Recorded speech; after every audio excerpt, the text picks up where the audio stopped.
The Evolution, Sports Talk Television live here nightly on Bucs Report. It's the Sports Lab. I'm your host, Peter Blake, giving you something to think about on tonight's show. Bring your passion, bring your excitement, just don't bring any nonsense.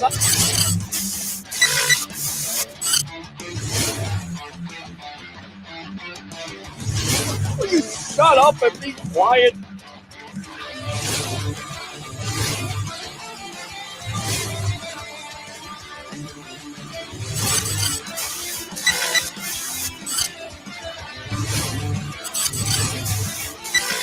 Hey guys, what's going on? Welcome back to another edition of the Evolution of Sports Talk Television here live nightly on Bucs Report. It's the Sports Web.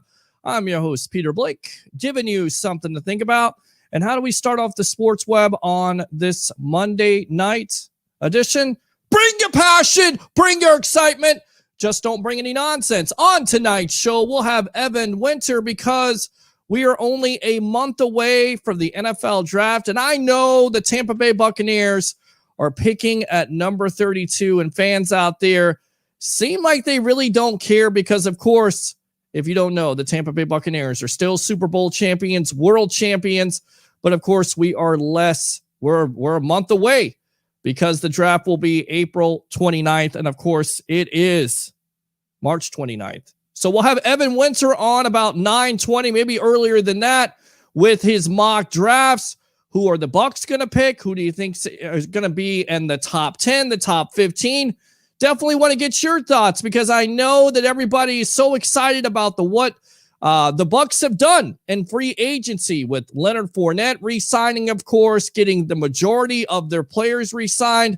Of course, some people still watching out and seeing what they're going to do at wide receiver, if they're going to re-sign and Antonio Brown. And, of course, open phone lines if you want to get on the phone line. 727-255-0391. It's 727-255-0391. Of course, if you say something I like, I'll go ahead and fire these cannons right there. That's how we started off. If you troll me, then I'll do this. Or this. But please let me not hear this. So many things to talk about when it comes to the Tampa Bay Buccaneers and, of course, sports in general. We'll see what happens with this draft overall. Of course, at the top of it, all eyes will be on the Jacksonville Jaguars, and it's assumed that it's going to be Trevor Lawrence. And now, if you're a Jets fan out there, and I know there's Jets fans out there, it's assumed that it's going to be Zach Wilson. So what do the San Francisco 49ers do? We may talk with Evan Winter about that. But again, once again, this is up to you. Whatever you want to talk about tonight having to do with your Tampa Bay Buccaneers, whether it's free agency. Do you like the prediction that I put out there? I know it was kind of ballsy, but that's okay. That's what we do here on the Sports Web. I'm not afraid of it. I'm not afraid of that prediction. I'm not afraid of Super Bowl or bust. I'm not afraid to say that the Tampa Bay Buccaneers are going to win the Super Bowl in 2021 because what they've done has set the table up. They've set it up. So if you want to comment on that, you can definitely do whatever you like. Again, 727-255-0391. So without further ado, let's go out to the phone lines. Let's go out to Rob, the sports god. Welcome to the evolution of sports talk television. You're leading off the sports web tonight. What do you have to say? Hey, Pete, what do you think about the Baylor-UConn game, women's basketball? Oh, well, I think I didn't watch it there. Rob, tell me about it. UConn's winning 68-67 with 4/10 of a second. 4/10 of a second. So are you watching the game right now? Are you going to give me the play-by-play? Yeah, one of the players just got fouled, and they have an official review. Official review. So who is going to be going to the line? Is UConn up right now by 1? Yeah, UConn's up by 1. And, Pete, I'm glad to see your Buccaneers sign them guys. What do you think about that, buddy? Does that put them in Super Bowl contention, in your opinion? Yeah. Are you ready to say Super Bowl or bust like I said the other night? Yeah. Wow, Rob. UConn's at the line right now. At the line right now. Shoot the free throws. All right, you're going to give me the play-by-play? Give me your best play-by-play. You know, this happened a long time ago when I won tickets to my first baseball game. I actually had to give play-by-play to the great TJ Reeves. True story. So go ahead. Okay. Give me she missed the first free throw, made the second one. Now UConn's up 69-67. All right. With all right, come on. Give me the play. Seconds left. It's a timeout now, all right. Pete. Oh, it's a timeout now. Okay, it's a timeout. So then I got to let you go then. You can't give me no more play-by-play than that? Yeah, they're getting ready to inbound the ball now, Pete. Okay. Okay, game over. UConn wins. UConn wins. There you go. That's it. That's all I get. Come on, give me a play-by-play. I'm ready for baseball season, Pete. Yankees? Why are you ready for baseball season, Rob? I'm glad basketball's over. You're glad some basketball's of the games over? that I watched in March Madness, some of them were blowouts. Yeah, you didn't like that, huh? You didn't like the Florida State game? I didn't like that either. No, I didn't like it either. No, it wasn't good. It wasn't good so, at all. So, Pete, where's Harry the Greek tonight? Harry the Greek will be coming on just a little bit, definitely. Okay. Yeah, okay, tell him I said hi. I will definitely do that. Okay, Call back, Pete, great show tonight. All right, man. Appreciate you. All right, there you go. Take care.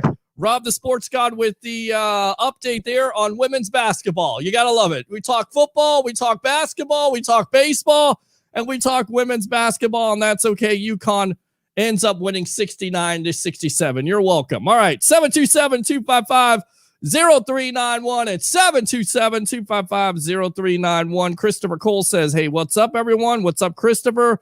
North Sports Dynasty, says Peter King. Thank you very much. Appreciate you. Go Bucks. Absolutely. Charles again. Love the sounds. There you go. Fire the cannons, right?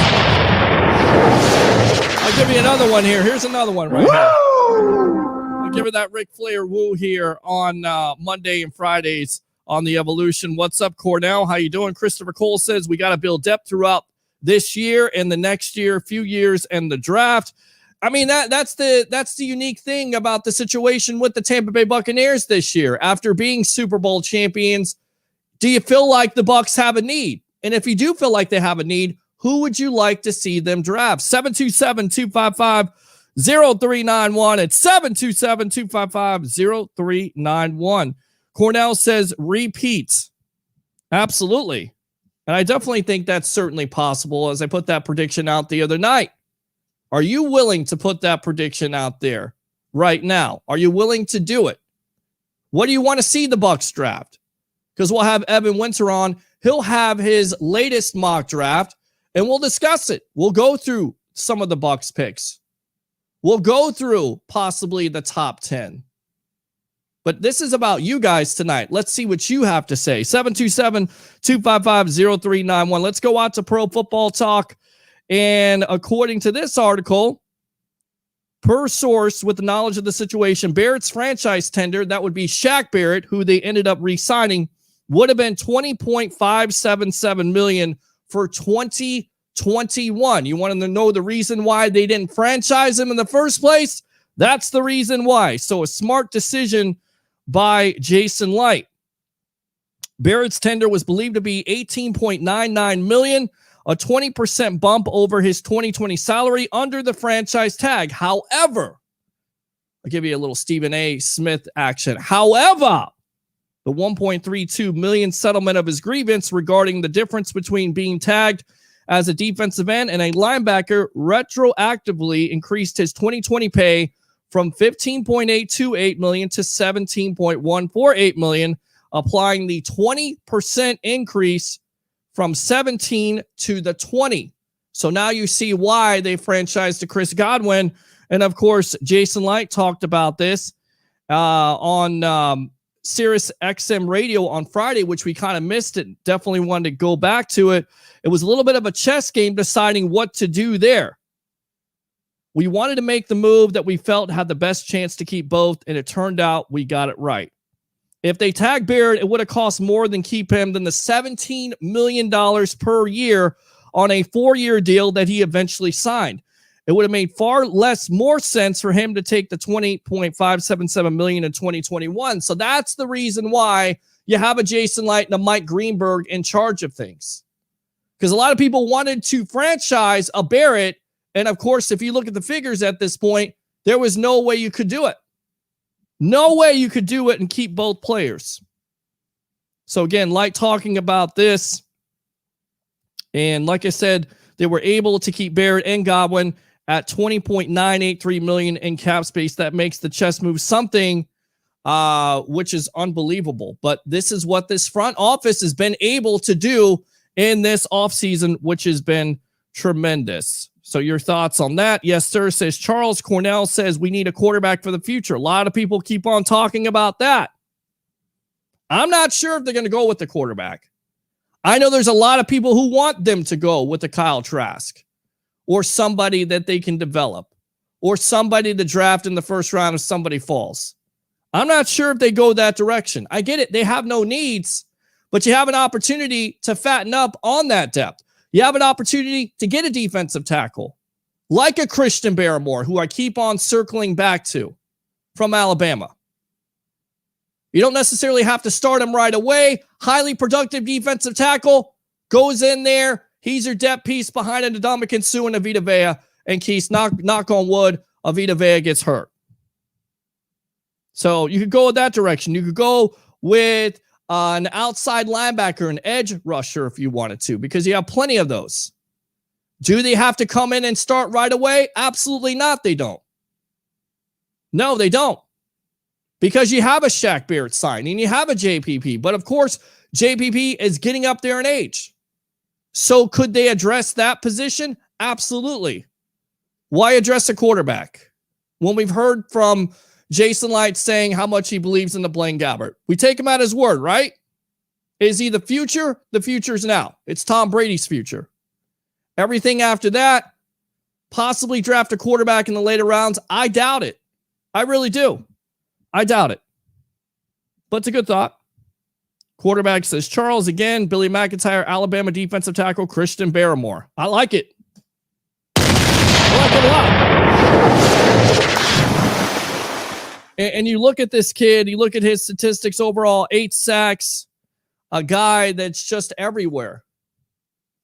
That's what you need. You need a penetrating force. You need somebody that's eventually going to take over for an Ndamukong Suh. Again, in case somebody gets hurt, or of course, you don't want those guys to necessarily play all those snaps, right? You got to have rotation when you talk about defensive line. Barmore gives you that. There's other players in the draft. That's why I don't go quarterback. You go defensive tackle. You want to go offensive tackle. I think you're pretty good there. I go defensive tackle or outside rush, maybe even a corner. 727-255-0391. It's 727-255-0391. UCAN says, finally, the best thing, the best show around Tampa. Appreciate you. Billy says, for a good backup. Christopher Cole, I have an interesting question. What about Aziz Ojulari, the edge rusher out of Georgia at 32 for the Bucs, or do we trade down to get a lot more picks? I mean, I think you can go in different directions, right? I mean, I'm talking to somebody off the air.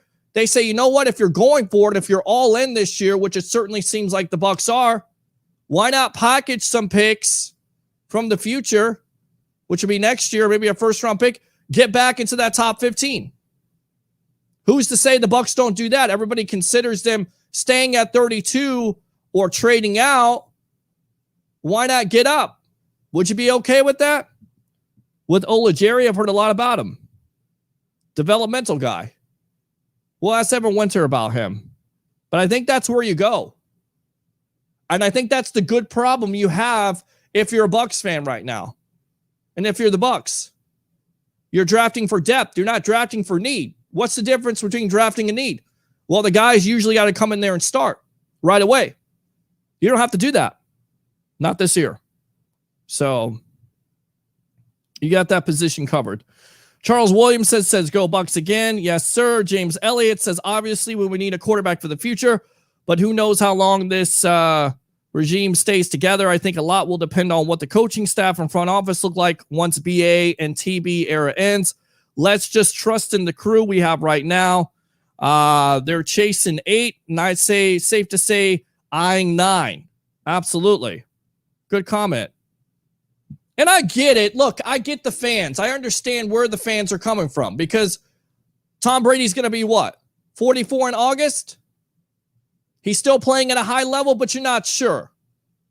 The doubt in the back of your mind is kind of creeping in. Knock on wood, what happens if there's an injury? You got to go with Blaine Gabbert. You happy with that? Not me. Obviously, this organization is confident. They still haven't re-signed him yet. So that'll be something that they have to eventually take care of and have to move some money around. And that's where Antonio Brown may be re-signed. But right now, I understand it. I get it.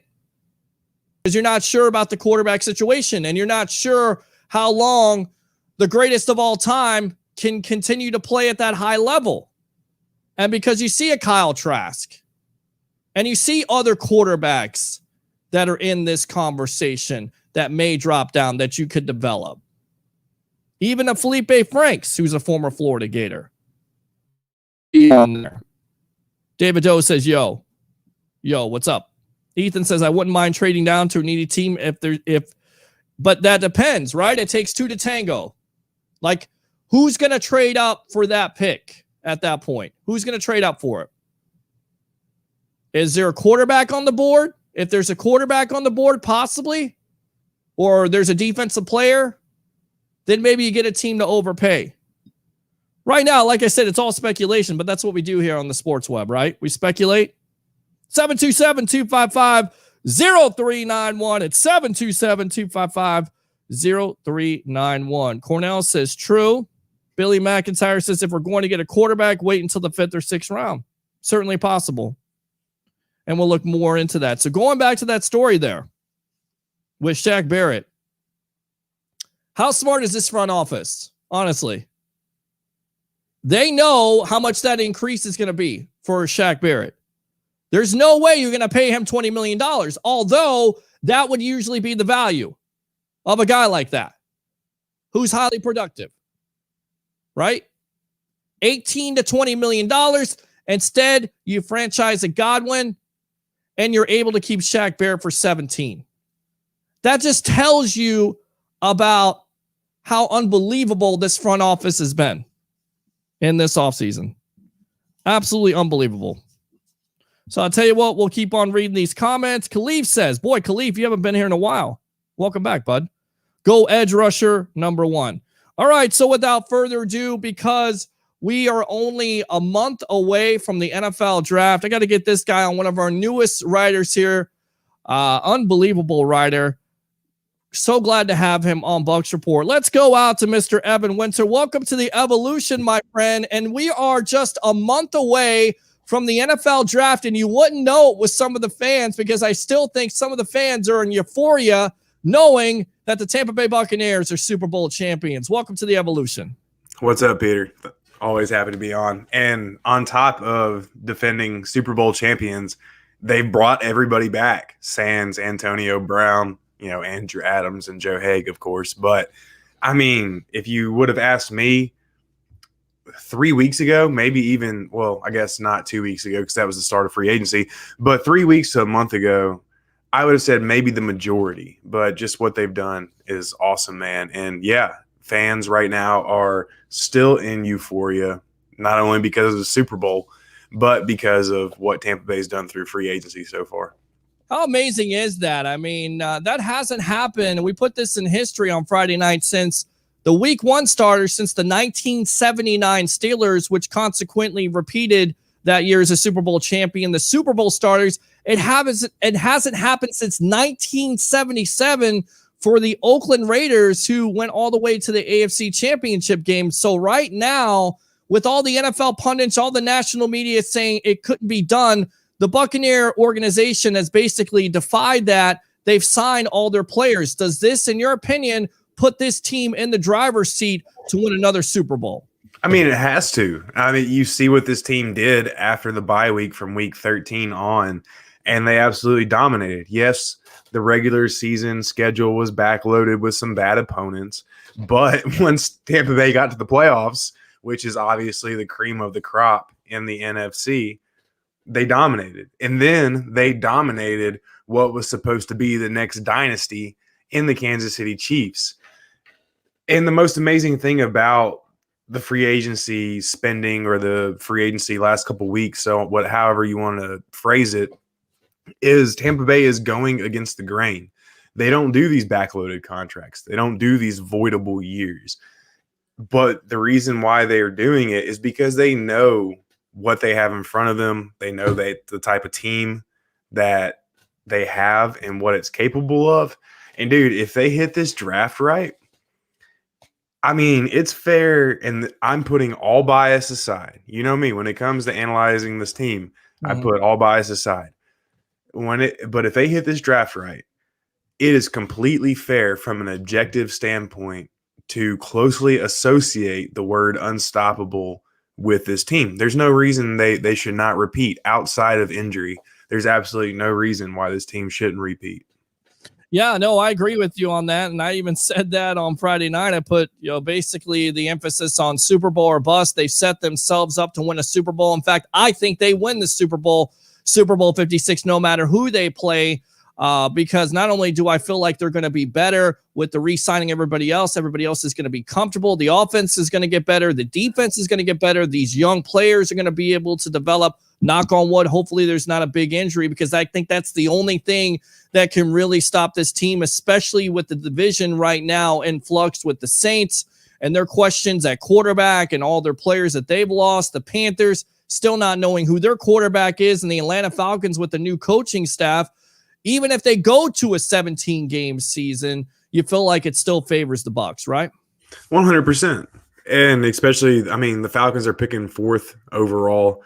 Sure, they're going to get an impact guy, most likely Kyle Pitts. And yeah, that trio of, or rather quartet, I should say, of Julio Jones, Calvin Ridley, Russell Gage, and then Kyle Pitts with Matt Ryan is going to be scary. But at the same time, we don't know what Arthur Smith is going to be as a head coach. We don't know how that defense is going to look, especially now that Dan Quinn and Raheem Morris are out of the picture. And then you've got the Panthers, who obviously don't really believe in Teddy Bridgewater right now. They've got a defense that still needs to take the next step. And then you've got the Saints, who are obviously, like you just mentioned, in complete transition mode without Drew Brees. Tampa Bay is returning. Like they're the only Super Bowl winning team to return all of their starters since the salary cap era began in 1994. This has never been done before. Yeah. So right now, the odds have to be in Tampa Bay's favor. I mean, if you're a betting person, which I am, I'm picking the Bucs right now. I mean, and this is obviously how Chiefs fans had to have felt last year at this time, because they returned the majority of their team. But even though they rejoined the majority of their team, wow, I'm having trouble saying that. Either way, Tampa Bay, they don't have holes in certain areas like the Chiefs did. They still had a questionable offensive line, the Chiefs did, before everybody returned. All that stuff. Either way, Tampa Bay, how they were clicking right now, they're the team to beat, and I don't see how you can argue otherwise.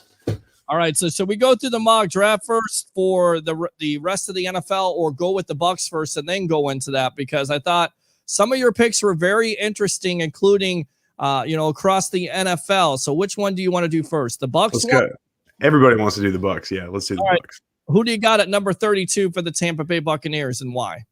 Joe Tryon. And right now, it's more about who's left than who's available, if that makes any sense. I know both of those terms are closely related, but Joe Tryon is that guy because, A, he has more pass rush moves than a Jalen Phillips or a Gregory Rousseau, even the kid out of Notre Dame, who I'm not even going to try to say his name right now. And those guys, there's no guarantee they're going to be there at 32, but even if they are, Tryon is also a better run defender than they are. Overall, he's just a more complete edge prospect. But the beautiful thing about whoever Tampa Bay takes at number 32, if it's an edge, is Shaq and JPP are going to consume the majority of the snaps. JPP had over 88% of snaps on defense last year. Shaq had over 77%. And I think JPP, according to Football Outsiders, his was the third highest among all outside linebackers. So these guys are going to eat up snaps.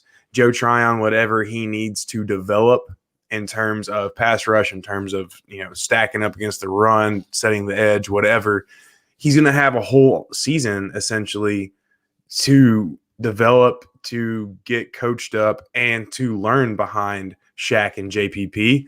And Anthony Nelson played 30% of snaps last year. If Joe can get 20 to 30% snaps this year and learn, dude, that's an ideal situation in my opinion. Yeah, I feel like these guys that you draft in 32, even the outside edge rushers this year, are going to be more of a developmental guy, and that's okay for the Bucs because, like you said, they have Barrett, they have JPP.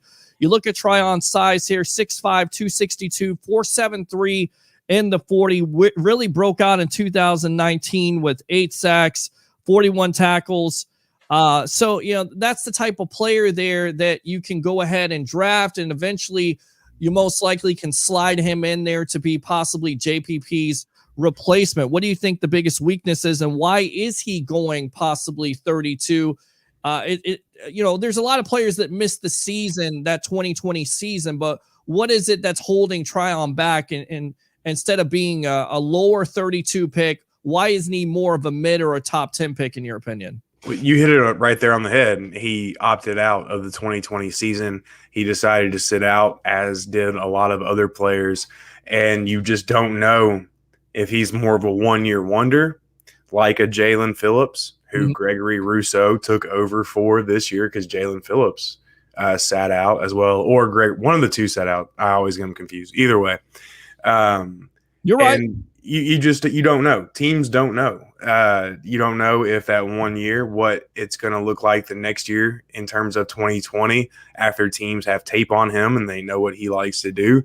So, and that's also kind of the beauty of Tampa Bay having Shaq and JPP, is that it allows Joe Tryon to get reacclimated to the speed of the game. It allows him to come back around. My cat's trying to take drinking my beer right now. I'm sorry. Hey, he knows how to party, man. That's all I can say.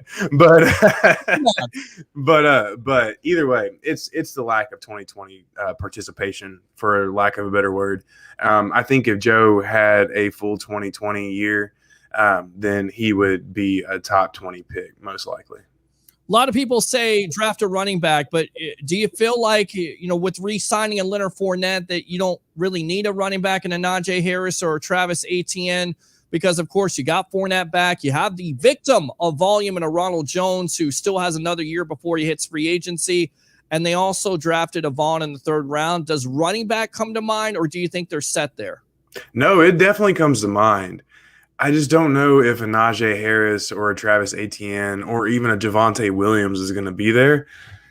And even in the case of Travis Etienne, I don't know if he's worth number 32. It just feels like a luxury pick almost. And this is just me, kind of stepping outside of the lines of logic, but we saw the Kansas City Chiefs draft a running back at 32 last year. That didn't really work out very well. So they definitely could have used that extra guy, that extra whoever, to give the push outside of the running back position. But like I said, that's just me kind of coloring outside of the lines.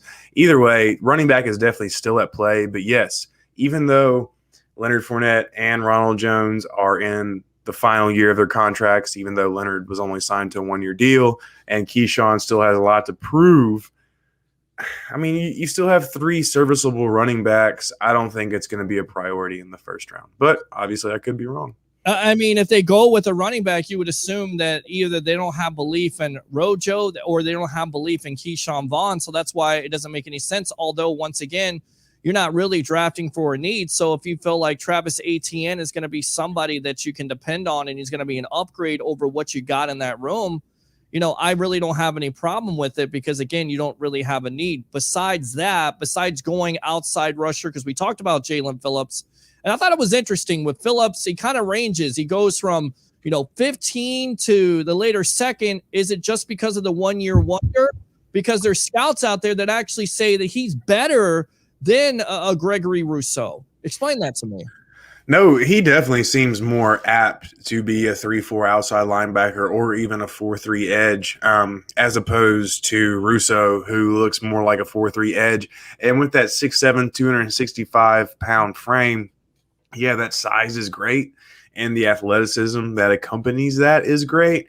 But you look at DeForest Buckner of the Colts, who's right around the same size, it's going to limit you in the NFL. And I feel like Jalen Phillips, he has more just of that versatility. He has more of that impact. And it reminds me a lot of Anthony Barr, who I honestly kind of poo-pooed a few years ago because I think he only had 1 year as an outside linebacker or playing that edge rush position in Minnesota. And he actually converted, or not Minnesota, I can't remember, I think UCLA. Either way, somewhere out west. Right. Either way, he played fullback before that season that he had a lot of success as a pass rusher. So while there is a precedent of these 1-year wonder guys working out in the NFL, I don't know, man. Plus, Jalen Phillips, didn't he came from UCLA. Doesn't he have a big problem with concussions as well? And then a fractured ankle. I mean, like there's some medicals that are some pretty big concerns with him as well. Yeah, and I'm kind of wondering because if he drops to the Bucs, I mean, do they take advantage of it? Because, again, it ranges from 15, athletically, is he the fastest? No, but he definitely, a lot of people, scouts' eyes, feel like he could be a better pro than Rousseau, and that's saying something. Of course, Rousseau sat out this year, but you're exactly right. He came from Anthony Barr's school, which is UCLA, which is funny, sat out the 2019 season, played, was given Rousseau's number, and actually looked better than him. With, outside linebacker, we talked about edge rusher, if you will. What about defensive tackle? I love this kid, Christian Barmore. To me, anytime you can get a defensive tackle in the same mold as, a Quinnen Williams, a Daron Payne, a Jonathan Allen, in your opinion, is he that, or is he not good? Why is he? Is it because the 1 year for him? I mean, what is Barmore? Why wouldn't he be in that equation, you think, for the Bucs, or will he even be there? Will he be taken before the Bucs pick at 32, in your opinion? He's a tough one, especially with the recent news that's come out with lately, how his feet aren't quick enough, how he has some technical concerns that could hold him back in terms of being an impacted player in the NFL. But I don't know. He showed enough at Alabama to where he's going to be a first-round pick, and people love Alabama defenders. I mean, that's just how it is. Nick Saban, granted, best defensive coach of all time, and he's got a track record of success when it comes to these guys, especially in the front seven. However, I don't know. I don't listen to Warren Sapp much, but his recent comments about Barmore, especially about how his feet don't work with his hands, which you kind of want to mirror that technique. Our own Real Bucks Talk pointed that out really well about Davian Nixon and their recent breakdown of him, how essentially your hands and your feet guide and do what you want to do as a defensive lineman in the NFL. He doesn't match up quite in that regard. However, he's got the size, he's got the strength, he's got the athleticism. There's no reason to think that he wouldn't do well with proper coaching. But granted, I think he plays more of a Vita Vea role. Now, granted, he could be the Ndamukong Suh guy next to Vita Vea, but I would rather have a Davian Nixon as opposed to Christian Barmore, who's quick twitch in terms of defensive linemen and just a better lateral mover as opposed to Barmore, who's like a straight up just, push you back type guy. And I keep on saying Barmore, it's Barmore, and you're exactly right. Davion Nixon has been talked about as defensive tackle. In your opinion, could that, I know we're talking about no needs, but could that be a position where maybe the Bucs trade out of 32 and they go down because, like Joshua Cole Allen is saying in the comments, Barmore is more of a product of a weak defensive tackle class. Do you see that possibly? Yeah, but also I think Barmore does have the talent to warrant that first round draft selection. I mean, coming into the season, he was known as that guy who could break out and who had the talent to break out. And obviously he did that once he overcame that early season injury.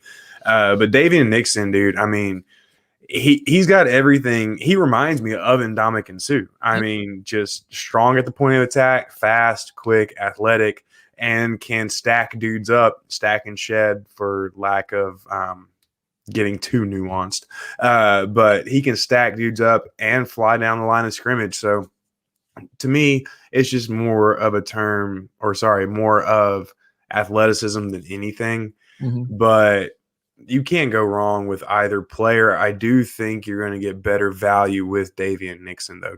But also, he's a JUCO dude who had a lot of success just in a short amount of time. So he's got questions as well. This whole draft is centered around questions. And that's one reason I'm kind of getting sidetracked here, but maybe you can segue into a different topic of conversation.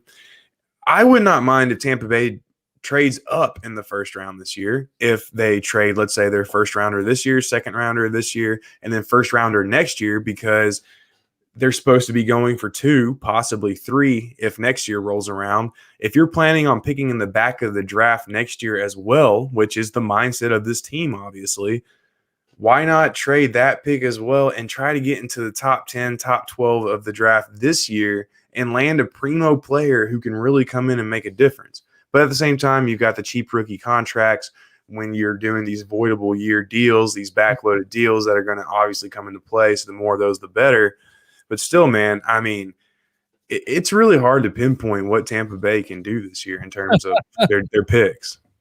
And we're on with one of our best writers here on Bucs Report, Mr. Evan Winter, talking about this mock draft. One more player, and then we'll get back to your mock draft. And Joshua Cole Allen is mentioning him in the same breath as Vita Vea, of course, out of Washington, a Levi. And I can't even pronounce. I mean, some of these names. Without the combine pronunciations, it gets tough. Yeah, it's like Onzuriki, I believe is his last name. 6'2", 290. Of course, sat out for the 2020 season. Once again, question mark there, but notched 45 tackles and 2 sacks in 2019. And of course, he was the replacement for Vita Vea. Is this somebody you think the Bucs would maybe be interested in because they love to draft a guy like Washington? From Washington, like a Vita Vea? Well, yeah, Onzuriki, if we're pronouncing his last name correctly, yeah. he would take over William Golston, in my opinion. Real stout run defender, all that good stuff. And here's the key thing with the Bucs next year is Ndamukong Suh is without a contract, William Golston is without a contract, and Vita Vea is entering his 5th year, which he's going to get the option, I believe, like $7 million, something like that. But if he stays healthy these next 2 years and plays like he's supposed to, he's going to warrant a big deal in 2 years. So this defensive line is going to go through some major, major changes over the next 2 years, most likely. And Todd Bowles has stressed so many times that he likes his front 3 or front 2, depending on the package or the sub package. He likes them to be able to control the line of scrimmage and let the linebackers do their thing. Onzuriki would be that type of guy. And yeah, he could definitely be a fit in this defense. And real quick too, hold on, I saw him make the comment. I just had to say something real quick because I was actually thinking about this the other day. I think it was Khalif. Yeah, Khalif Young. He said, I predict we give up a draft pick to move up 2 spot as always, LOL. That is very true. But I remember people saying last year that the 49ers fleeced the Bucs by moving up 1 spot for that 4th round pick to take Tristan Wirfs. I think they're going to reconsider that opinion these days. Yeah, I think so. With the 1 sack, giving up the full year, being a rookie, I don't think there was anybody fleeced in that deal besides the 49ers themselves. Yep. So let's get back to your mock draft. You had Tryon going, which, by the way, that's better pronunciation. That's a better name to pronounce instead of all these other. Who's your second round pick there? Rondale Moore, man, the wide receiver, scat back type dude out of Purdue.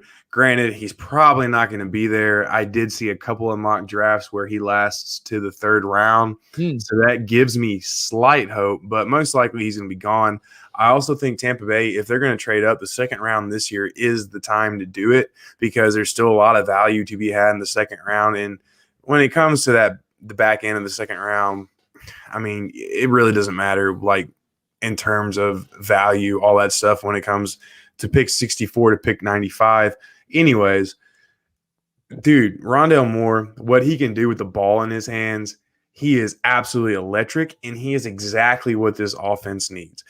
They have Scotty Miller, who's great, just run down the sideline type speed guy, but they don't have a guy who is shifty, who can make defenders miss, and I'm talking about multiple defenders miss, and just a guy who is just overall electric every time he touches the ball. Antonio Brown would have been that guy 4 years ago, and he's kind of that guy now, but not really, not to where you could rely on it as Rondale Moore. Plus, with all the Jaden Mickens stuff going on, we don't know what the Bucs are going to do in terms of return specialists. Rondale could fit that mold as well, and he could arguably be the most dynamic returner Tampa Bay has ever had. I know that's not saying much because it took, 28 years for the first kickoff return for a touchdown or whatever it was, but still, there's a ton of value to be had if he's available there at 64. Yeah, you hear about Felton too from UCLA is another gadget player, so you kind of think that the Bucs are kind of looking not only to get a punt returner, kick returner because of Jaden Mickens' uncertain future with this team, but also they want that explosive nature, that speed. Going back to the wide receiving position, Chris Sims for Pro Football Talk says that Scotty Miller is a lot like Antonio Brown. Is that how you see it? Because I don't see Scotty Miller being anything close to Antonio Brown. What's Sims looking at? Yeah, maybe in terms of speed and how he moves and how he plays.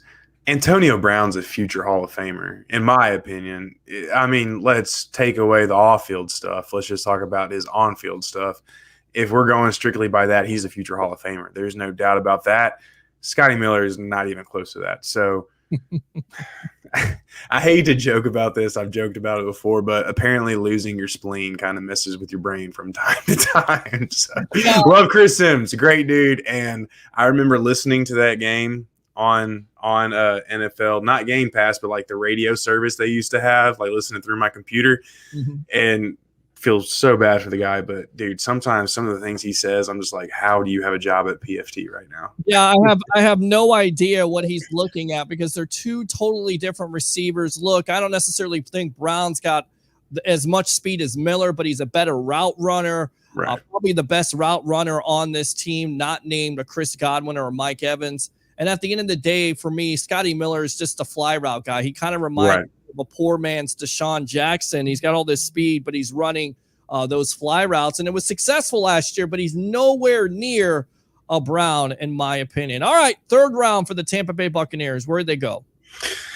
I try to stay away from this one because I know for those who follow me closely and who follow us closely, they know I'm from Nashville. And unfortunately, I'm a Tennessee Vols football fan, but dude, if Trey Smith is available in the third round, which from what I've read, he could very well be, he has to be taken. Aaron Stinney is a great backup. Alex Kappa is a great starter. However, one of those two guys I have a feeling aren't going to be around next year. Trey Smith, with what he has gone through in terms of his collegiate career with the blood clots and everything, yes, those are just as much as concern as Jalen Phillips' concussions. I would be remiss to not mention those, and they could crop up at any moment and completely derail Trey Smith's career, just like the concussions could for Jalen Phillips, just trying to keep it fair and balanced on that level. However, the dude is an absolute mauler. I don't know where this narrative that he can't move laterally, that he's not a good zone blocker. As long as you have him playing on the interior offensive line, you have him playing guard, he's going to be fine. There's no way that Trey Smith is going to fail at the NFL level because A, he has all the tools to succeed, and B, he's got a better work ethic than most of your first-round draft picks, hell, than almost anybody in this draft. And the fact that he came back from these blood clots in his lungs twice just goes to show you how much football means to him. This dude literally put his life on the line. Now, granted, he was cleared by his doctors, but he literally went back out there twice on the field whenever he did not have to do that at all. So either way, he runs all kinds of charities in Knoxville. Excellent player, has the work ethic, has the tools. The fact that he might be available in the third round at number 95 would absolutely warrant a steal, and Tampa Bay would be all the smarter for taking him. Is he versatile enough? Is he in the Bucs, the wheelhouse, if you will, where they like a guy that can play multiple positions, not only guard, can he play center, can he play tackle? Is he that type of player for the Bucs to look at? Yeah, he is versatile. I would definitely try to keep him at guard. Either guard spot is fine. He started his career at Tennessee at left tackle, so he could play there. But his pass protection is a little spotty to where, if you're playing left tackle, you're obviously going to be matched up one-on-one a lot, and that's where he tends to struggle on the outside, not on the interior of the offensive line. Center, not so much. But either way, he has the athleticism. He has the tools to do it. But if you look at Aaron Stinney, he was inactive during the Washington playoff game. That's why Ted Larson came in, because Ted Larson was that versatile guy. But at the end of the day, Aaron Stinney was still the better option, and Tampa Bay treated him as such moving down the line, and we saw how that worked out. So even though he might not be super, super versatile, he still is going to have major, major value on the interior of the offensive line. And like I said, at number 95 in the third round, he's going to be a steal. So, like Rondale Moore, I'll be surprised if he gets that far. But like I said, I've read a few mocks where he lasts close enough to where, hey, let's go for it. Yeah, I mean, again, you talk about Ted Larson. Of course, he was just a depth guy. It looks like your cat is having a good time there. Yeah, he's having a blast. That's okay. No worries. I'll put my stuff on screen before it. There you go. Okay, just wanted to be a part of the show. No problem. All right. He's an attention whore, man. What can you say? Oh, there you go. He wants to be a part of the evolution of sports talk television. And what you're watching right now is that the Sports Web. I'm your host, Peter Blake, along with one of our newest writers here on Bucs Report, Mr. Evan Winter, breaking down his mock draft. And we're not going to take calls right now. Hold up on the calls. Mr. Williams will get back to you once we stop talking about the mock draft, which, again, the draft is just a month away, April 29th. It is now March 29th, so it's crazy that it's right around the corner. Who do you have with the fourth round pick there for the Tampa Bay Buccaneers? Divine Diablo. And, I mean, I'll admit, cool prospect names will definitely get my attention. I loved Rock Yassin, the current Colts cornerback out of Temple a couple of years ago, but it's more about just his name. The dude can absolutely play, and he'd be the perfect complement to Jordan Whitehead, who might be gone after this year. This is the final year of his contract. And shout out to Josh. I know if he's still listening, Javon Hagan is currently the fourth safety on this team, and he has a great shot at making the team. But I would still like to see some competition in there. As they like to say, I hate corny football cliches, Peter, but iron sharpens iron, and Diablo would certainly do that in the safety room. And he has better range than most give him credit for. 4 interceptions last year, and the dude is a physical safety, a box safety, could easily be that kind of, like I said, fit that Whitehead role. And especially if there are issues in terms of health at the position. And my cat's coming from round 3, so I'm trying to keep him away. I'm trying to be proactive here. But either way, I think he would fit perfectly in the safety room, especially if there's some kind of concern with Jordan Whitehead after this year. Yeah, I mean, you look at Whitehead, I thought he played his best game versus the Green Bay Packers. Oh, yeah. In my opinion, it's a make or break year for a Whitehead. What do you think he needs to improve on to stick here with this team in 2022? I mean, in terms of box and downhill player, physical, all that stuff, he's great, but he's definitely got to improve his coverage. I lobbied for him hard coming into 2020, saying his coverage skills were a little bit underrated. However, he didn't take that step forward. Actually looked like he regressed a little bit in terms of his assignments.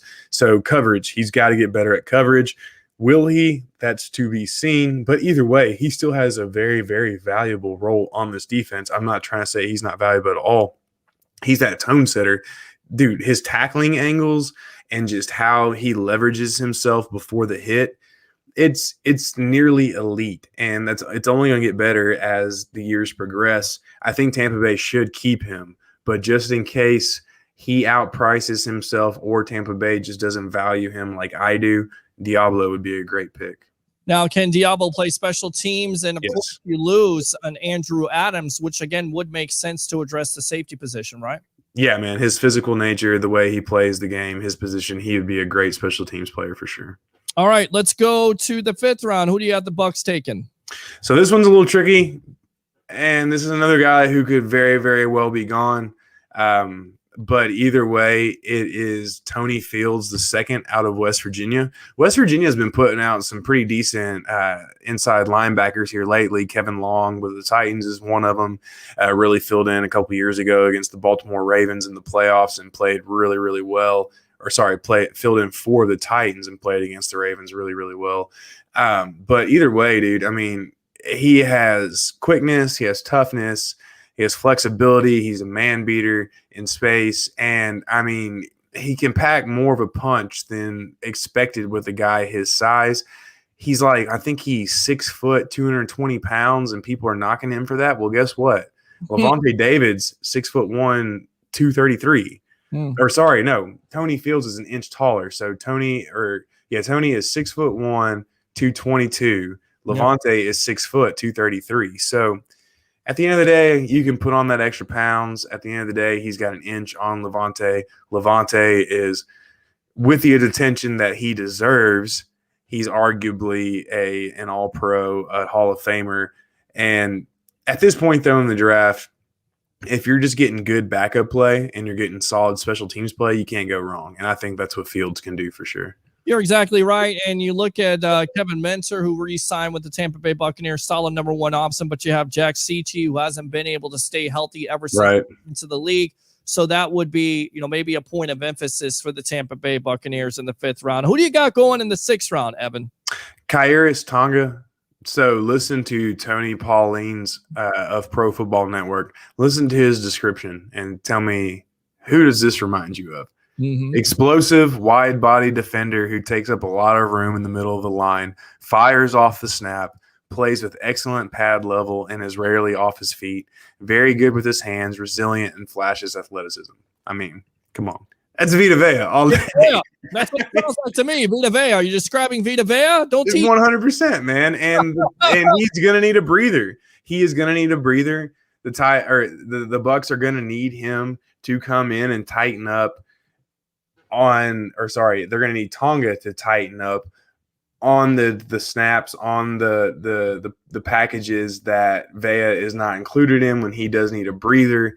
And you line this dude up to, Golston, Nacho, Sue, whoever, again, we're talking about a 6th round pick, but you never know how it could go. I tried to look up very productive, very dominant 6th round picks before doing this. I didn't have enough time, but I promise you I'll find a few more over the next couple of days that I can compare to where just because he's a 6th round pick doesn't mean he's not going to be effective.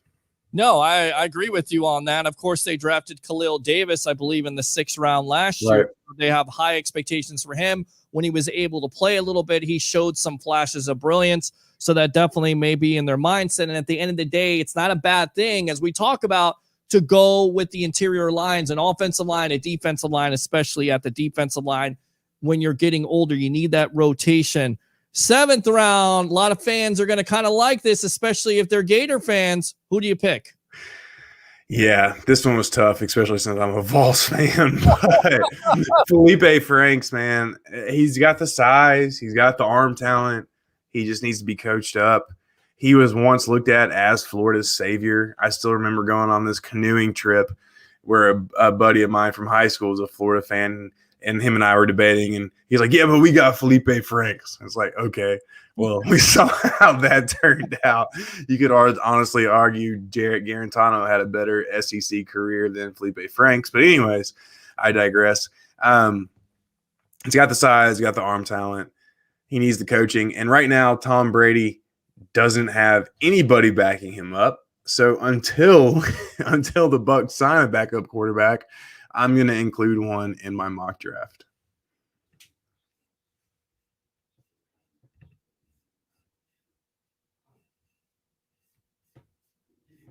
Would you expect them?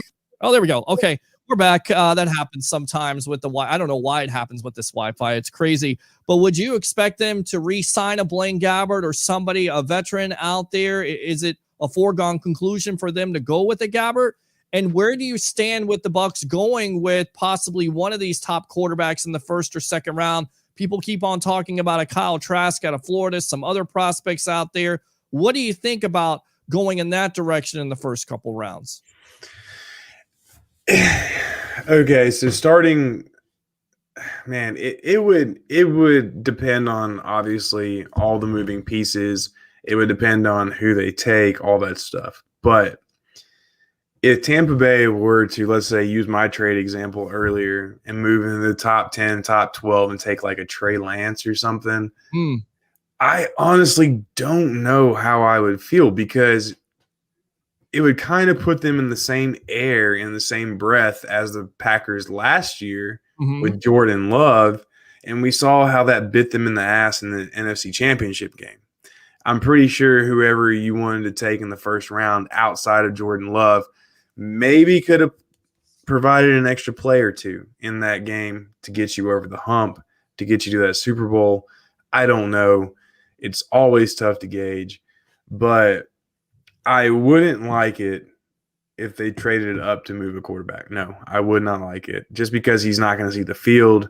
We also don't know if Tom Brady's going to play 2 years compared to 4 years, compared to 5 years. Sure. So overall, no, I wouldn't like it. But now if they took a developmental guy in the back end, so be it. But honestly, at the end of the day, yes, I think Blaine Gabbert and Ryan Griffin both come back because they both qualify for the veteran salary benefit, which means Tampa Bay can pay them like $1.1 million, but they only count $990 against the cap. They'll get some kind of reduction in terms of cap space. But yeah, at the end of the day, I think they're going to bring one of them back. It's just a matter of time before they do so, because the familiarity with the system, even though it's a backup quarterback at the end of the day, and who's to say just as an intelligent quarterback as Blaine Gabbert or Ryan Griffin, who's to say they can't come in and sit on the bench for 6 weeks behind Tom Brady and learn this offense as effectively? That's obviously something, you got to wager. But at the end of the day, I think probably both of them are back. Who are some of the other guys besides Felipe Franks, who you mentioned the Bucs will draft possibly in the 7th round? Some other quarterback prospects besides a Trask that you can get in these middle rounds that would fit this Bucs offense, in your opinion? Jamie Newman out of Wake Forest, came from Georgia, I believe, before that, who sat out last year as well. He was at one point supposed to be a first-round pick if everything came to fruition and everything came together. He would be one I would look at. And then, really outside of that, I don't really know where else you're going to go, because this quarterback class is really weak. So, Jamie Newman is probably the only other one I would look at, honestly. So there you go. That's our own Evan Winter telling you like it is, that basically who wants to draft a quarterback unless you're in the first round? And if you're not, then it's a weak quarterback class. Who do you got finishing out the round for the Tampa Bay Buccaneers? To make Jason Pierre-Paul happy, I've got KJ Sells out of USF. He's a good special teamer. Ryan Smith most likely is gone, not coming back. He's probably going to be too expensive. The Bucs would have re-signed him by now, I have a feeling, if so. And he qualifies for more than the veteran salary benefit that I was just talking about. But either way, he can come in, be that cornerback 5, cornerback 6, if absolutely needed. Maybe even cornerback 4, because Ross Cockrell is still a free agent. Regardless, he'll fill in that special teams void. And the Bucs will not only have 2 USF Bulls, but they'll also have 2 Mr. Irrelevance as well, including Ryan Suckup. So Tampa Bay just breaking all kinds of records these days, folks. Exactly. Absolutely. With that being said, Joshua Cole Allen, I got to read this comment. Ian Book, how do you feel about him? I honestly did not watch any Notre Dame games last year, so I would be lying to you if I told you I liked him, and I'm not going to do that. I've heard good things. I've yet to read up on them, but yeah, I really don't know, to be 100% honest. All right, let's go around the NFL here. You got Trevor Lawrence going to Jacksonville. Agree with that. The Jets taking Zach Wilson, although there are people that will say they would keep Sam Darnold, of course, because Darnold basically doesn't have any value at this juncture. 45 touchdowns in like 39 games, something along those lines. As many interceptions as touchdowns, so that's never a good thing. But again, it's the Jets. They didn't necessarily put anything around them. And this is where we kind of differ with the 49ers. You have them taking Justin Fields. I'm kind of believing that they take the quarterback out of Alabama. Why did they take Fields, in your opinion? Because you don't make that type of move. I've seen a lot of people pinning Trey Lance at that point. And the thing with Trey Lance is he's a developmental guy. While it makes sense because Jimmy G's your quarterback, you can still save, I think, like $20 million cutting him this year. And at the same time, why are you going to trade 3 first round? And granted, you're getting 1 in return, so really it's 2. But at the end of the day, you're still giving away 3. Why are you going to trade 3 first round draft picks for a developmental guy? That makes no sense. And then with Mac Jones, he just kind of feels more of the hot ticket item. And you could ask the same question. Can you really see yourself trading 3 first round draft picks for Mac Jones? Justin Fields is a starter day 1, week 1, whatever you want to say. And in this offense, he would absolutely kill. So just to me, I don't know where the Mac Jones talk is coming from. Obviously, somebody's probably more well-connected than me. Same thing with Trey Lance, but it just feels like Justin Fields is a no-brainer. I mean, we haven't seen anything negative come out about him. He'll stand in there. He'll take the hit. There's actually this radio show I was listening to today. They had a really good point. It said, pay attention to the quarterbacks in college who are going to stand in the pocket and take the hit. Not the ones who run away, not the ones who try to beat the play with their athleticism, all that stuff. And Justin Fields is one of those guys. Justin Herbert was one of those guys at Oregon. We all saw how that turned out last year. I don't know. It just feels like Justin Fields is more of a well-rounded prospect, and he's kind of flying under the radar. But when you compare him to Mac Jones and Trey Lance, you just don't give up 3 first-round picks for those 2 guys, but you do for Justin Fields, in my opinion. Well, you go with the Mac Jones because, first, he's a proven winner. Second, he can make quick decisions in that Kyle Shanahan offense. And then on top of it, Justin Fields also has an injury history. So remember that they got that albatross of a contract and a Garoppolo who's making $24-25 million and can't stay healthy. I get it. Fields played through his injuries, but I'm not sure if you want to go in that same direction. That's why I say you go with the Mac Jones, and I think that's going to be the pick. Well, real quick, though, before we move on, just look at the history of Alabama quarterbacks outside Tua Tagovailoa. They've all come from just elite players from being surrounded by elite players on every single level. A year ago when Mac Jones came in to replace Tua against the Vols, whenever the famous 100-yard fumble return when Jared Garantano went rogue and decided to sneak it over the goal line as opposed to handing it off, everybody was like, who is a Mac Jones? But all of a sudden now it's, Mac Jones. But I completely agree, man, and you're absolutely right in terms of the decision-making, the processing, that fits the Shanahan offense perfectly.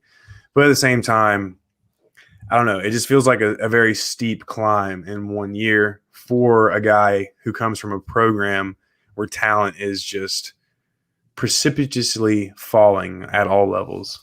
Yeah, no, I agree. And look, they could keep Garoppolo because nobody's going to take on that contract. Of course, it wouldn't make sense to trade all those picks. But you could have a situation like you had with the Chargers where, look, you drafted a Phillip Rivers, you had a Drew Brees, you decided to go with Brees the first year, and then once Rivers was ready to take over, you did the same thing. You could see the same thing with Green Bay with Brett Favre and Aaron Rodgers. So it's not out of the realm of possibility to keep a Garoppolo, especially with that contract, unless he's looking to take less. And I'm not sure what his value is. I would take a Sam Darnold at this point over a Jimmy Garoppolo because here's what you know that Garoppolo is not able to stay healthy. You don't know what Sam Darnold is. If you put something around him, he's got all the skills. His ceiling is a lot higher than a Garoppolo. You go to for sure, man. No, I think anytime a quarterback plays with Adam Gase or plays for Adam Gase, you've got to like subtract 3 years off of his career. Or like if Adam Gase coaches him for 1 year, you've got to subtract like 4 years off his career. I mean, just look what Ryan Tannehill has done in Tennessee. Yeah. I mean, Miami literally paid part of his salary for him to go to Tennessee just to become the highest paid quarterback or one of the highest paid quarterbacks in the NFL. So, I mean, I'm absolutely right there with you. I had Zach Wilson going number 2 to the Jets. I don't feel like it's right. And at the end of the day, if the Jets were a smart franchise, which they're obviously not, they would keep Darnold and try to support him, try to better him. But yeah, at the end of the day, man, the league is quarterback drunk. So, you know, it's every dog for himself at a certain point. And when it comes down to it, it's so selfish. But a new coach, he wants his guy. Yep. And Robert Saleh might not think that, you know, Sam Darnold is his guy. He wants his own guy. That's why I feel like they're going to draft Wilson and try to ship out Darnold or trade him. The Atlanta Falcons, I kind of disagree on this one, and I'll tell you why. I think they actually take a Justin Fields. You say who? Kyle Pitts, because Matt Ryan, you're not cutting him this year. Next year, if you cut him, you're only saving $8 million. Matt Ryan's not the best quarterback in the world. I mean, granted, he's top 12. He's a very good quarterback. But at the same time, I don't see the Falcons letting him go for just saving $8 million. You could easily do way worse than that. Mm-hmm. So why not make the best of his remaining time in Atlanta? Arthur Smith, the current head coach, is a former tight ends coach from Tennessee, loves his tight ends, knows how to use them. And as we spoke about earlier, just imagine the quartet of Julio Jones, Calvin Ridley, Russell Gage, and then Kyle. Dude, you're not stopping that. I'm sorry. Knock on wood when you say that, because that's a Bucs defense. Look, that's a mismatch nightmare, especially a Pitt coming out of Florida. 100%. That's like some of the most like athletic. That's like one of the most athletic lineups in the NFL, if not the most. And then plus they spent all their draft picks on the offensive line over the last couple of years. So why not make Matt Ryan's ride into the sunset worthwhile? Take advantage of this like $40 million cap hit that's coming to you over the next 2 years. And remember what he did with Tony Gonzalez? I mean, yeah. I mean, it's just, to me, it makes a lot of sense. I could easily see Pitts falling back, but I don't know. This, to me, just makes too much sense. It goes back to what I said. Here's a new coach. He wants his own guy. Mm-hmm. On top of it, Ryan has showed some, what's it called? Regression, if you will. He's getting up there in age. It's an arms race, right, in that division. I mean, Tom Brady's not going to be around forever, but that defense is, so you got to get a player that can make plays in Fields. He can make all kinds of plays with his feet, can make every throw. I feel like it makes sense for the Falcons, maybe not to start him this year, but eventually think about it, because Ryan, he just looked bad last year. There's some points, and whether it was the offensive line or just the wide receiving injuries there really let him down, but he didn't look the same quarterback, in my opinion. Maybe you draft an offensive lineman. I don't know. Maybe that's a thing you go with. Well, hey, let's not forget Dirk Cutter was the offensive coordinator over the last 2 years, and Matt Ryan was doing pretty well up until he rejoined Dan Quinn on this staff.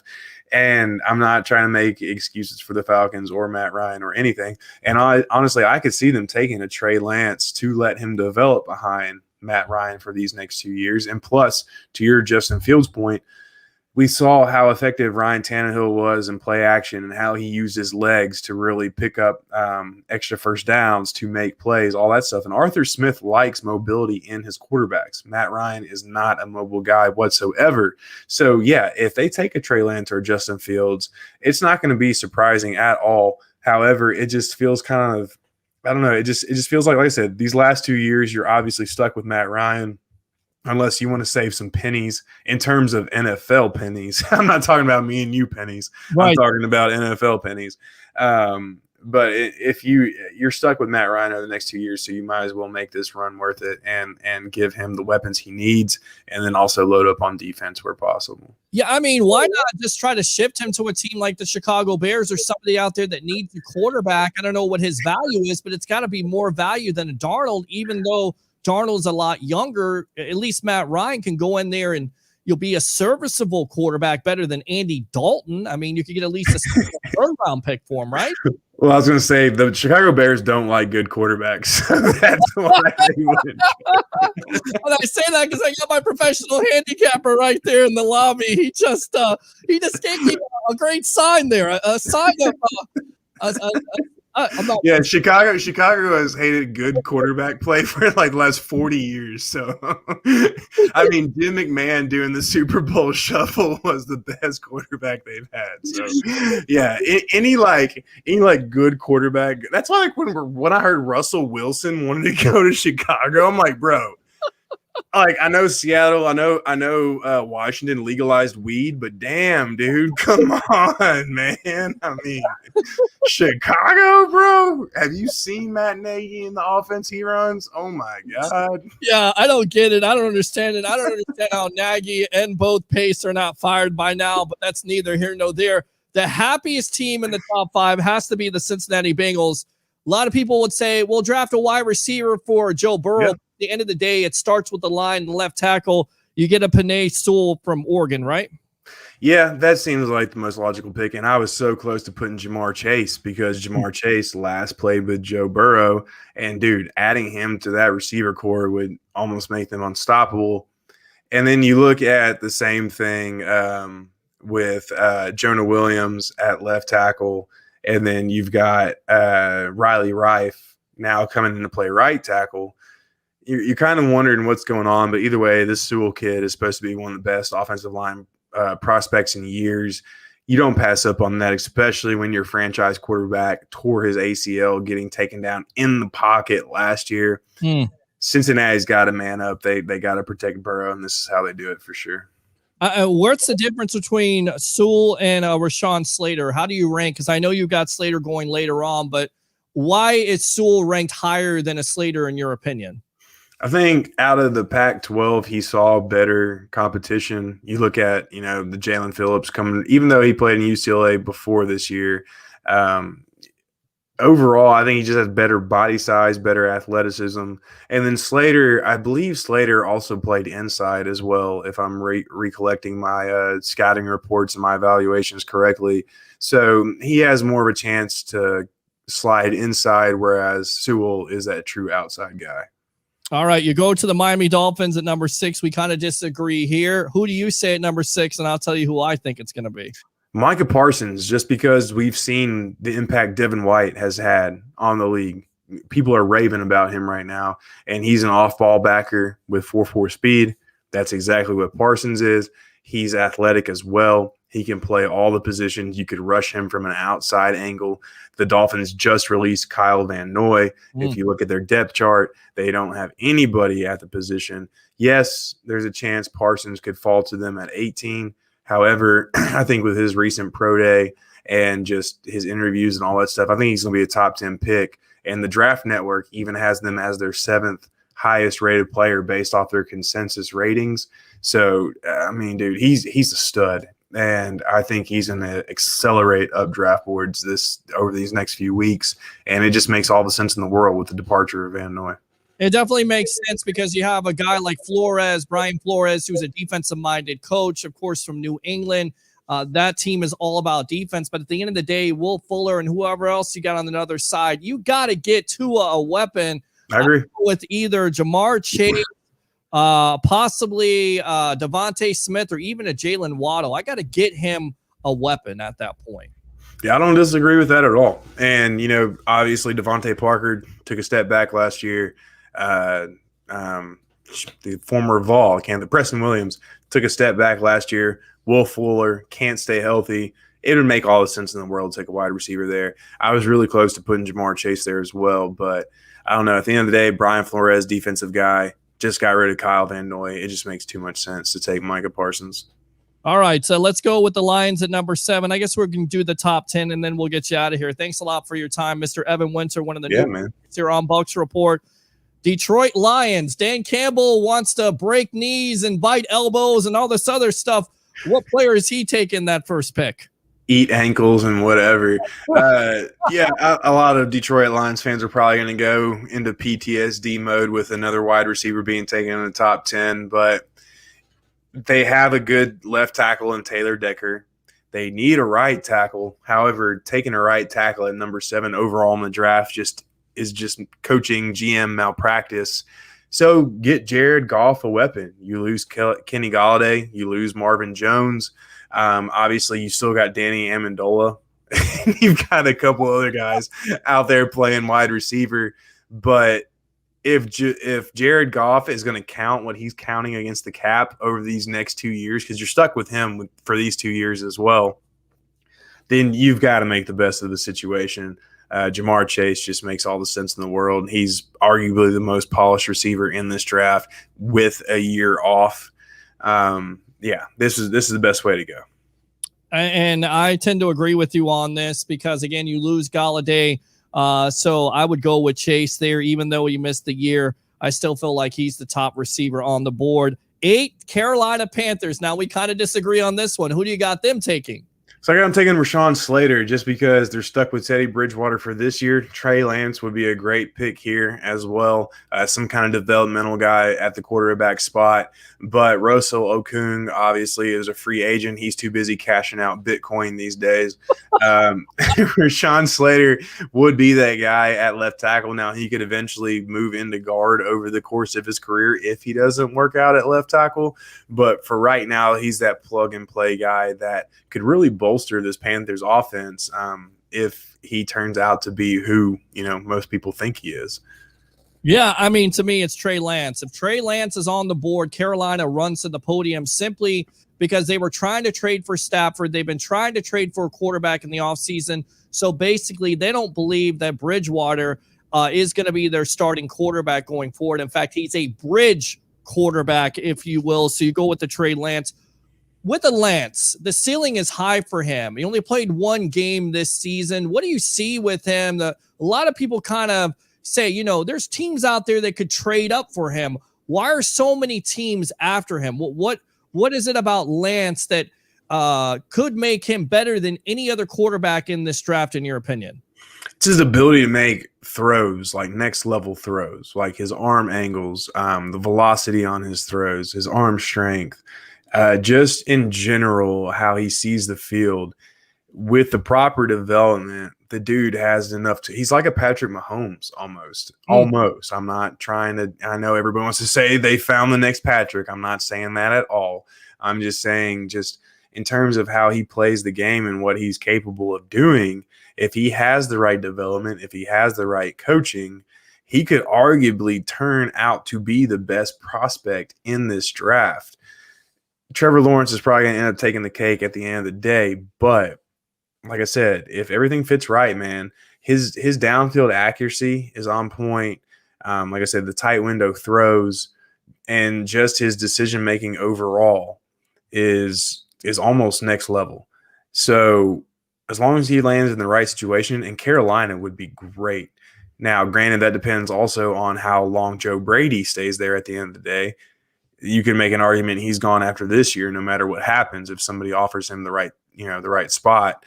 But either way, if he lands in Carolina, that to me seems like almost an ideal situation for him. Yeah, I mean, to me, Matt Rule's offense would fit him perfectly. They would fit it perfectly. You bring in Bridgewater, and then eventually you could bring him in there as a starter, in my opinion, if he's there. Of course, it depends on if there's a team out there that wants to trade up. We've already seen trade up, so you never know what's going to happen here, Evan. And real quick, though, but there's also the Jordan Love effect. Like these developmental guys, when are they really going to get their chance? And when they get their chance, all eyes are going to be on them. You look at Matt Flynn with the Seahawks the year Russell Wilson was drafted. Sure. All eyes were on him just to watch him, give it. Either way, these developmental guys are tricky. But like you're saying, Matt Rule, Joe Brady, they have a heads up they have a leg up rather amongst most coaches, and I would feel more comfortable him going there than anywhere.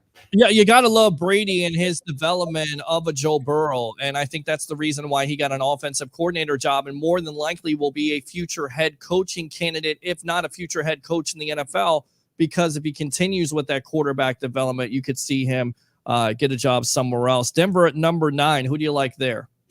This is a more personal thing than anything, and those who have followed me on Twitter and those who just like who know what I'm about.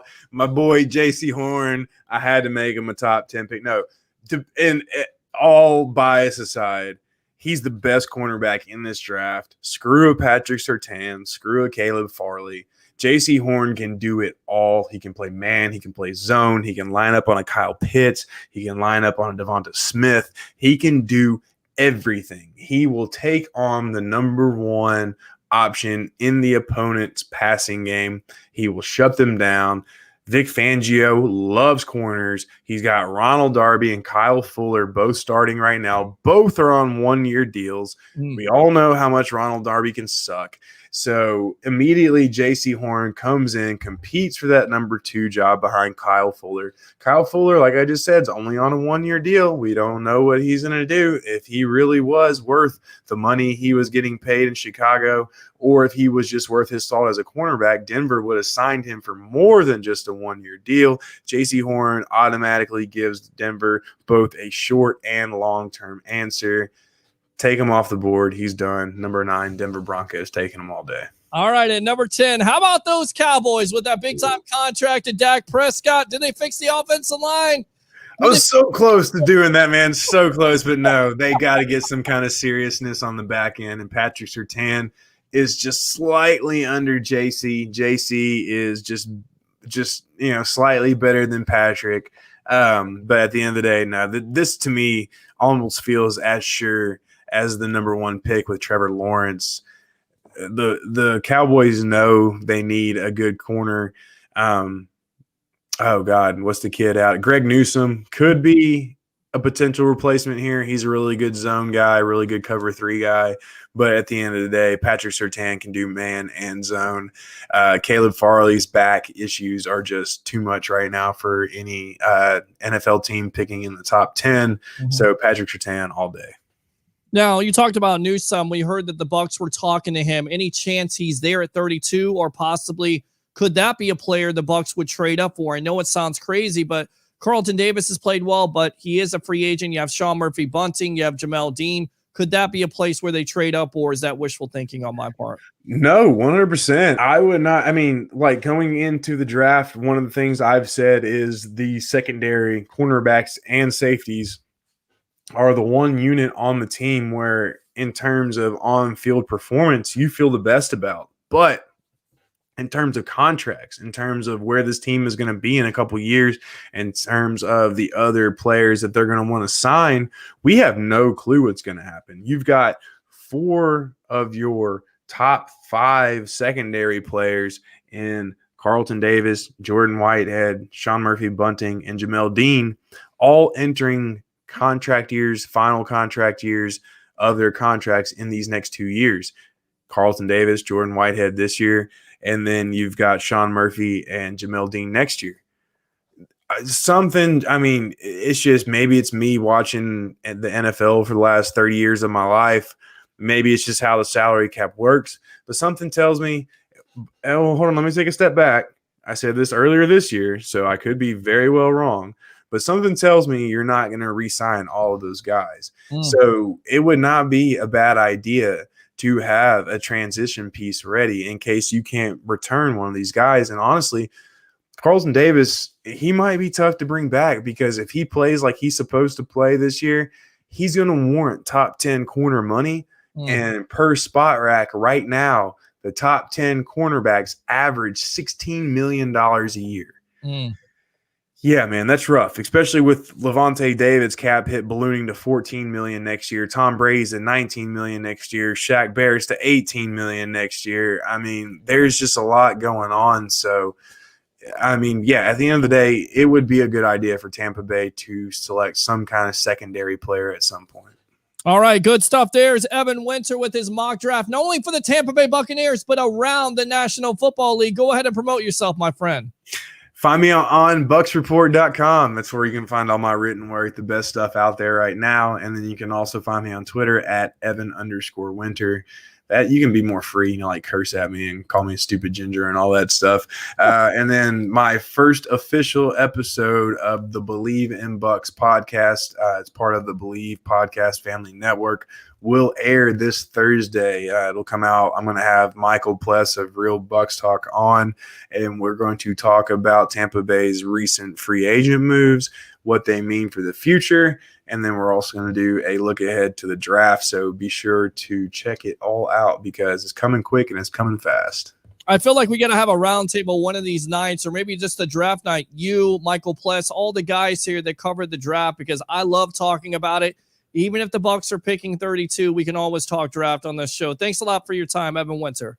Hell yeah, for sure, man. Hey, and the one thing about the draft, it reminds me of one cooking technique I was taught is the longer you cook, the more beer you drink. So, hey, the fact the Bucs are picking 32 only ensures a great night in terms of draft conversation. Just keep your cat out of it.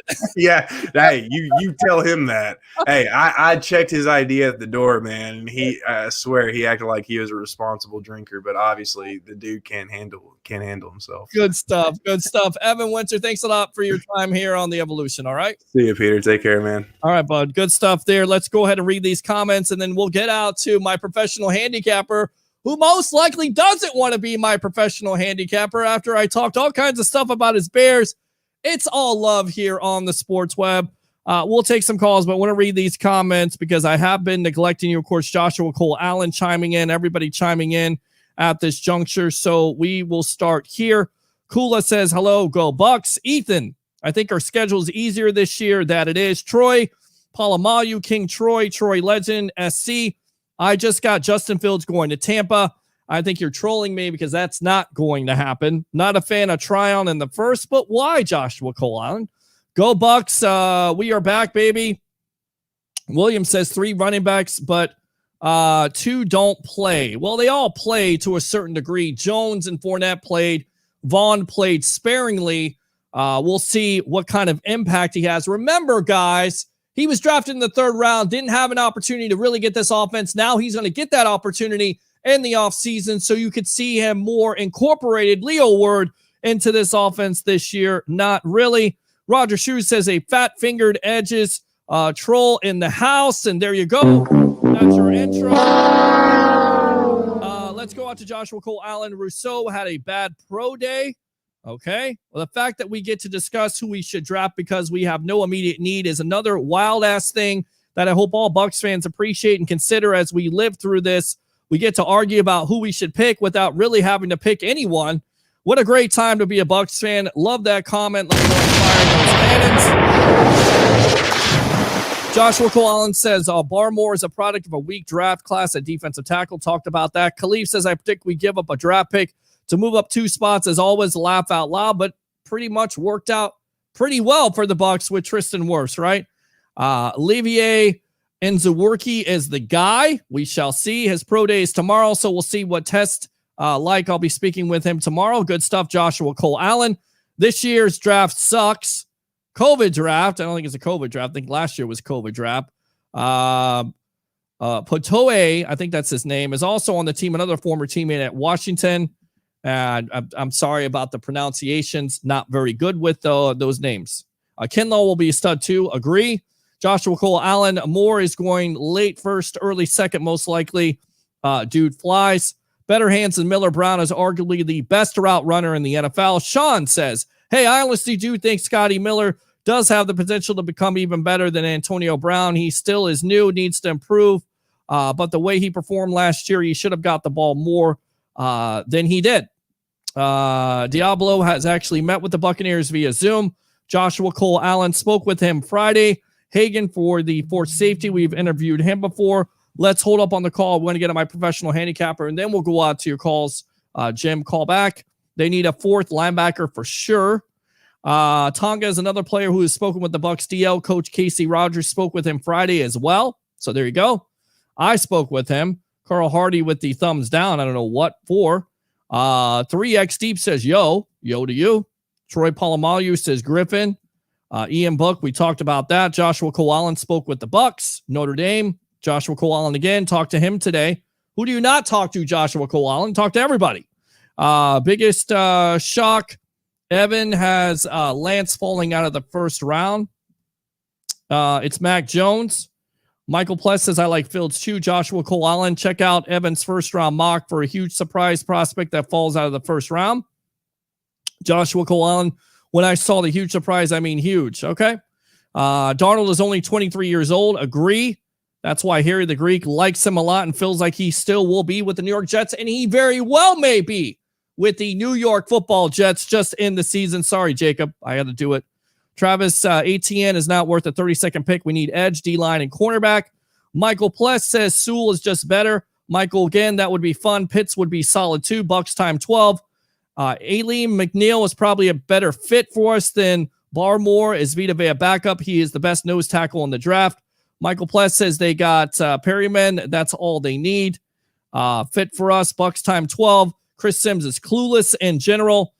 Damian says, the man God uses to cure people from deadly disease. Don't know what this is. What is that, an advertisement? Who knows what that is? Damian, okay, whatever you say there, buddy. I thought that was gibberish there. If you don't have a gibberish text, go ahead and text me or go ahead and call me, 727-255-0391. It's 727-255-0391. I have no idea. I thought we were done with the trolls.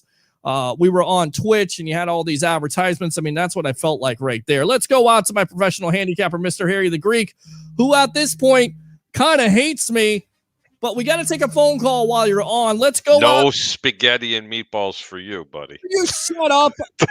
Button. Welcome to the Evolution. What do you have to say? You're on with my professional handicapper. What's on your mind? Oh, how you doing? This is Big Jim from Dayton, Ohio. Yeah, what's going on, Jim? What's on your mind, boss? Hey, nothing. I was just gonna ask you about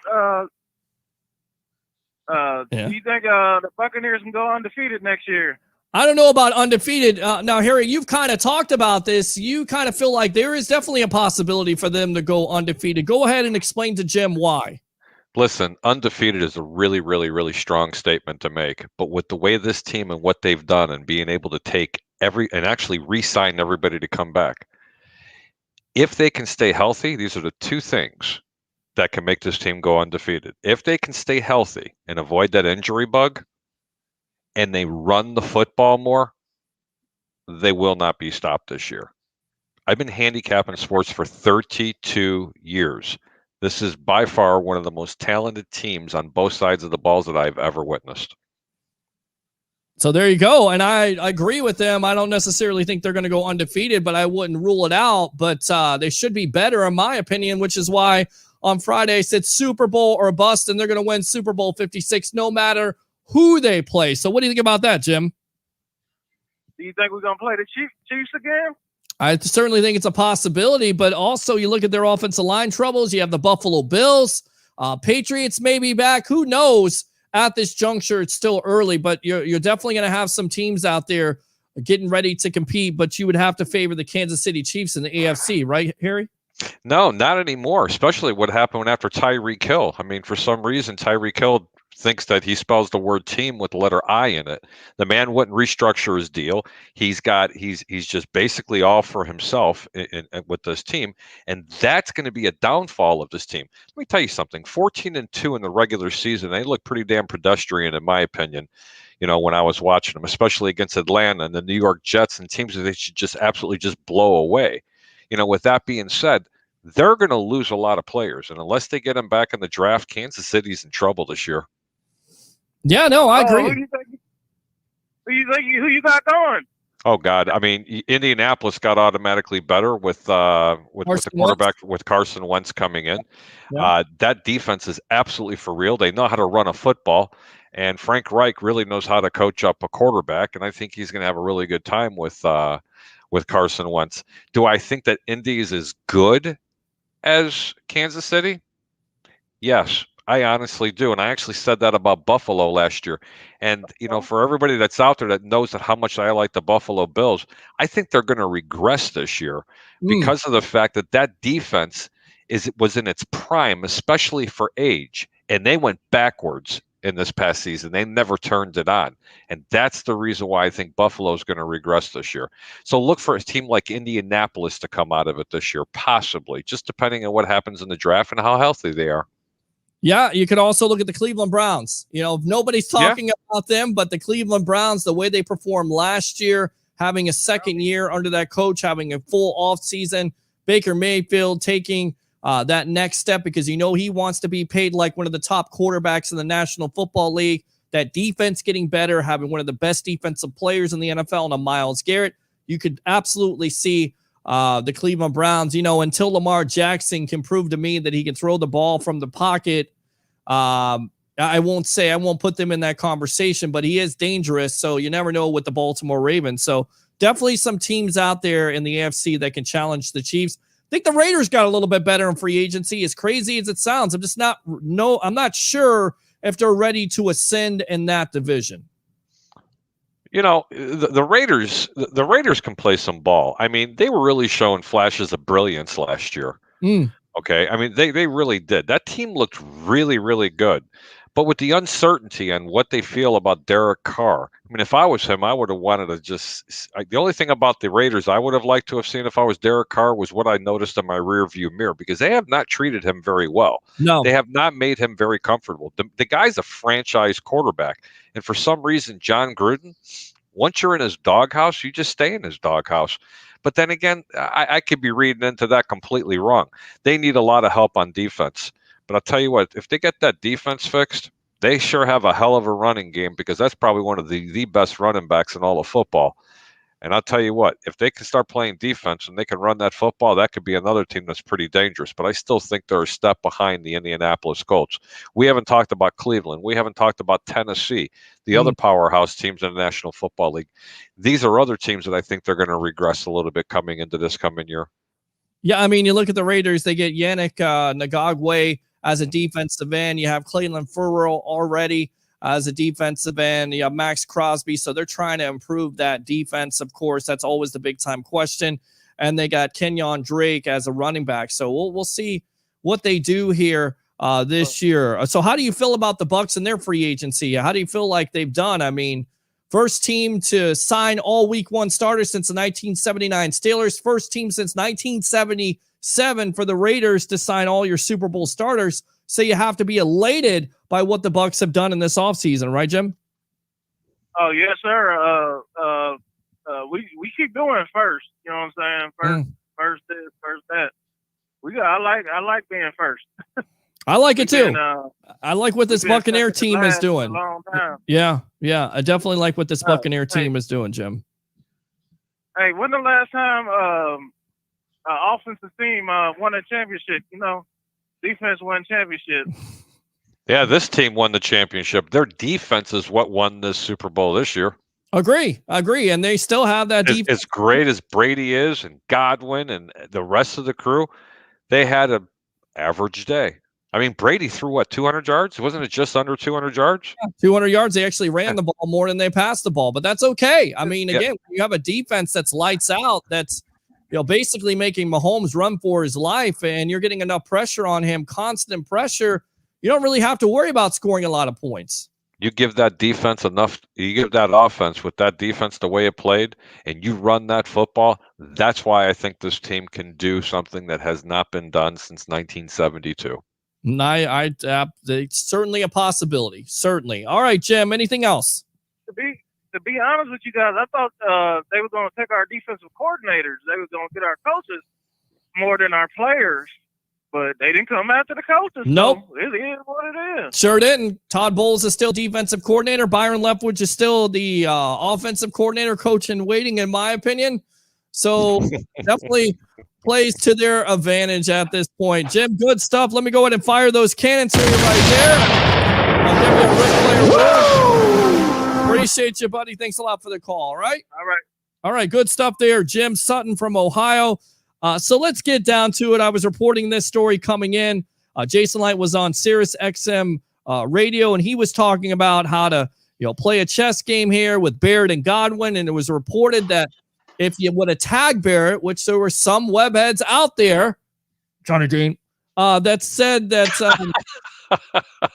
you tag Barrett or somebody else tags Barrett, it would have been 20.577 because of the 20% increase, and then also the settlement of 1.32. So it was very intelligent by Light in this organization, the first franchise of Godwin, and then they ended up signing Shaq to a lesser deal in $17 million, right?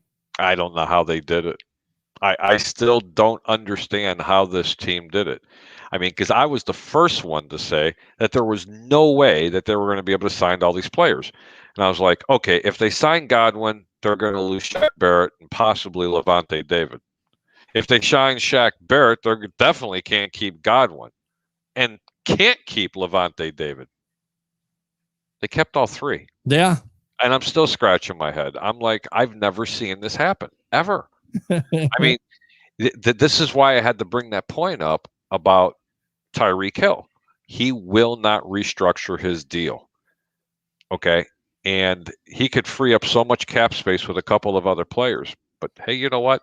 You can't blame somebody for wanting to get paid. But, it's that team is unbelievable up there in Kansas City if they want to be. But you can't be that good when you're losing players. No, you can't, especially offensive linemen. I don't know what these guys are writing comment-wise.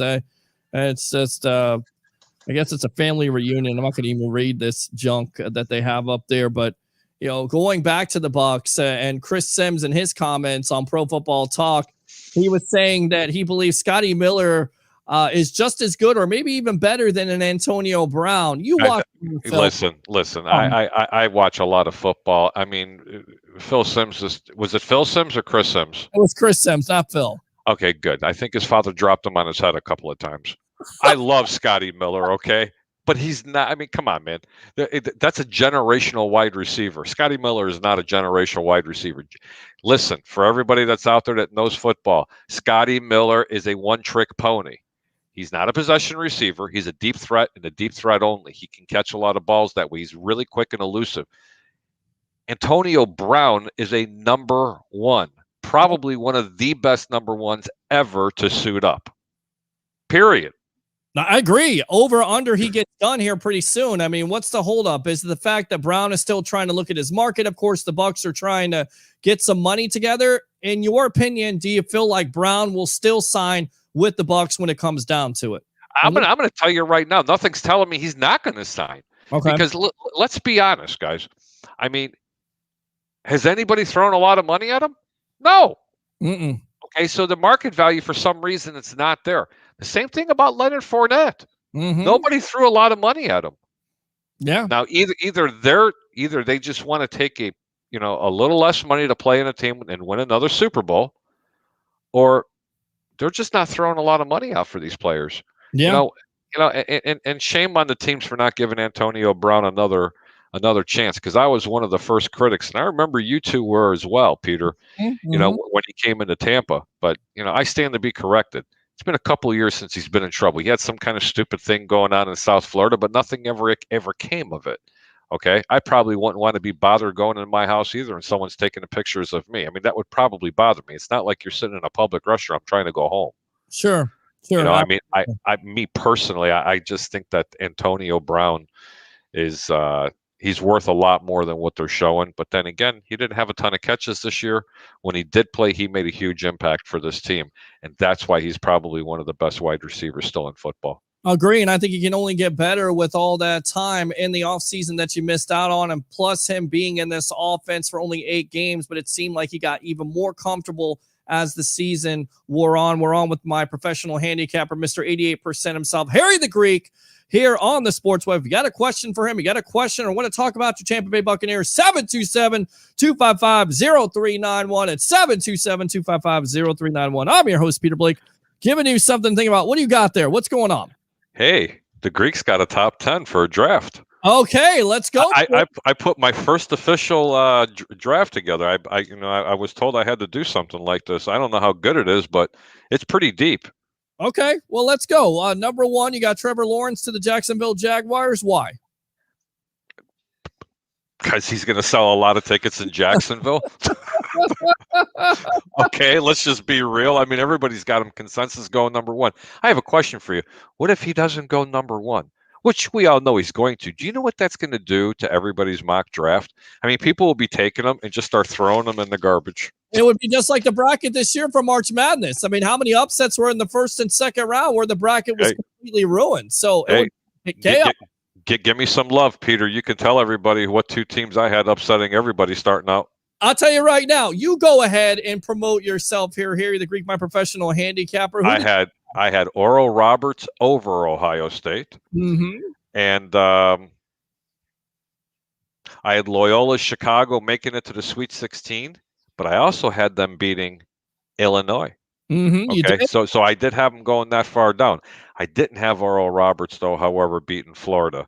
That's probably because I'm a bit of a homer, but no, not really. I still don't think I could have taken them. But I'll tell you what, in this past week, okay, I had Oral Roberts, Loyola Chicago getting their ass handed to them from Oregon. And let me tell you something, Oregon was getting a lot of points in that game, and I honestly thought that why am I getting these two teams confused? Because you know what? It's past 10 o'clock and I'm tired. Yes. But that's okay. I had Loyola Chicago getting beat in that game. Forget about the fact them being a favorite. I just said play Oregon on the money line. Now, you bought into my Florida State rant, of course, because I'm a Florida State fan. But, of course, Florida State showed their weakness, and this is what I talked about. If they played good basketball, not turning over the ball at first, they would have been able to win. But they really came out flat. They turned over the ball, and Michigan made them pay and pay big. Michigan, let me tell you something. Michigan, I watched them play a little bit this year. They're up and down, but they're really turning it on right now for the in this bracket right now. They're looking pretty damn good, but I don't think they win it all personally. I don't know who's going to beat Gonzaga. If there was a dark horse out there, I'd have to say Baylor. Okay. Other than that, Gonzaga probably goes all the way. But let's get back to my mock draft because this is where it gets good. All right, number 2, the New York Football Jets for Jacob. Go ahead. Penei Sewell, offensive lineman from Oregon. Yes, you are going to protect that quarterback, and you're going to go 500 or better this year, Mr. Jacob. So you think Sam Darnold? They're going to stick with Sam Darnold because, and there's some rumors out there that he could be on the trading block, possibly the Chicago Bears. The 49ers were interested before they did this deal up. So you feel like they stick with an offensive lineman. They don't go with the Zach Wilson. And I'm going to explain why. Because the Jets, from what I understand, were asking too much money. They were expecting too much. But now their expectations have come down significantly. There is a very strong possibility he's going to get traded, and the leading candidate is going to be the Chicago Bears, probably to grab some bench behind Andy Dalton, believe it or not. And it's only going to take a third or a fourth rounder just to get him. And that's a steal. I don't care. He's 23 years old. He's got a ton of upside. He's got great wheels. He's just had a really bad head coach for a couple of years. It's pretty bad. Let's hold up on that thought. Let's go out to my former co-host from a radio station in a galaxy far, far away, Mr. Sean, the Sports Don. Welcome to the Evolution. You're on with yours truly, along with my professional handicapper, Mr. Harry the Greek. What do you have to say, my friend? What's going on, Spider? Mr. Greek, what's going on with you, sir? What's happening, my brother? How you doing? I'm doing okay, man. It's Monday. Watching some of this not Final Four yet, but some of this March Madness, which I'm enjoying. And I'm just telling you, man, it's a great time to be alive. Your Michigan Wolverines and Juwan Howard beat Florida State. Congratulations, you friggin' traitor. You're the scourge. You're the reason why Florida State lost in the first place. Not really. The turnovers would be the reason. But you're exactly right. It's a good story for Howard, not only being a player of the Fab Five there, I believe it's the early 90s, 93, 92 at that point. Yeah, exactly. But now coaching this team, being a number 1 seed, and they just looked dominant yesterday. They really did. And they look so dominant, guys. And understand this: their best player is not even playing right now. And you're talking about this is Juwan Howard's first year there, and if he gets to the Final Four in his first year, I mean, all that does is open up that recruiting pipeline for him because everybody, all these young kids now, when they're watching these games, they're listening to the aura of the Fab Five and what they were about. They're not even talking about when Ramil Robinson was over there or Glenn Rice was over there winning the national championship. They're just talking about the Fab Five. And so now you may see some of the changing of the guards. Now we don't see a lot of these blue blood teams in the championship. Obviously Duke and North Carolina, they're going to be okay. Kentucky's going to be okay. But this gives Juwan Howard a leg up on some of the recruiting. And I tell you guys, this is something that's a sight to behold. Now, I'm not going to venture too far off, but I know you guys didn't watch the UConn and Baylor game. Female games like we just got an update from Rob the Sports God, because who doesn't want to start off a sports talk show that we're talking about the Bucs in the draft with women's basketball? But he gave us the update. They survived 69-67. We got the update. Oh, bro, it was a great game, and you know I'm a defensive guy. The refs were swallowing their whistles all game. It's going to be a controversial call when you guys look at it tomorrow about the last play. Maybe the young lady got fouled. They should have called it, but at the end, controversy creates cash, my friend. That's what it does. Oh man, they were calling it. Baylor was up by like 9-11 points with like 3 minutes to go, and you lost. That's how you lost. You don't lose it on the last play. You lost it because you folded when it was crunch time. That's all I'm gonna say about that. But we're talking about football right now, and I know last week, guys. I know my phone. You think my phone died, but I actually had to take a call that was coming through. You were asking if we don't re-sign Leonard Fournette, do we draft someone? But obviously, we signed Leonard Fournette over the weekend. And obviously, so no need to draft a running back. You're not on board with drafting Travis Etienne or Najee Harris. I agree with you. I don't think you need to, unless this organization does not believe fully in a Rojo, because he's coming into his free agent year. Will be a free agent next year, and of course, the kid Keyshawn Vaughn from Vanderbilt. But I don't understand what you mean they don't believe it. I mean, Rojo had 900. I agree. I'm the guy that says victim of volume. Okay, he needs to get more volume, in my opinion. I think Fournette needed to be re-signed. It's a good problem to have. He could do some things that Jones needs to improve on, but at the end of the day, I think the organization believes in him. But, and this is a big but, if they do draft a running back, then you would certainly feel like maybe they don't necessarily believe in a Jones, which I don't understand why they wouldn't. But again, I don't understand why they're giving the ball more. Peter, go ahead, Greek. Appreciate it, Peter. I have a question for you. You can bring us back to the split screen. Yeah. You said there are things that Leonard Fournette can do that Rojo can do. Like what? Well, if you want to tell me that he catches the ball better out of the backfield, I want to throw up in my mouth. Well, wait a minute now. Now, I was a guy that said during the season, Fournette didn't necessarily do a great job of doing that consistently like the Bucs wanted. Right.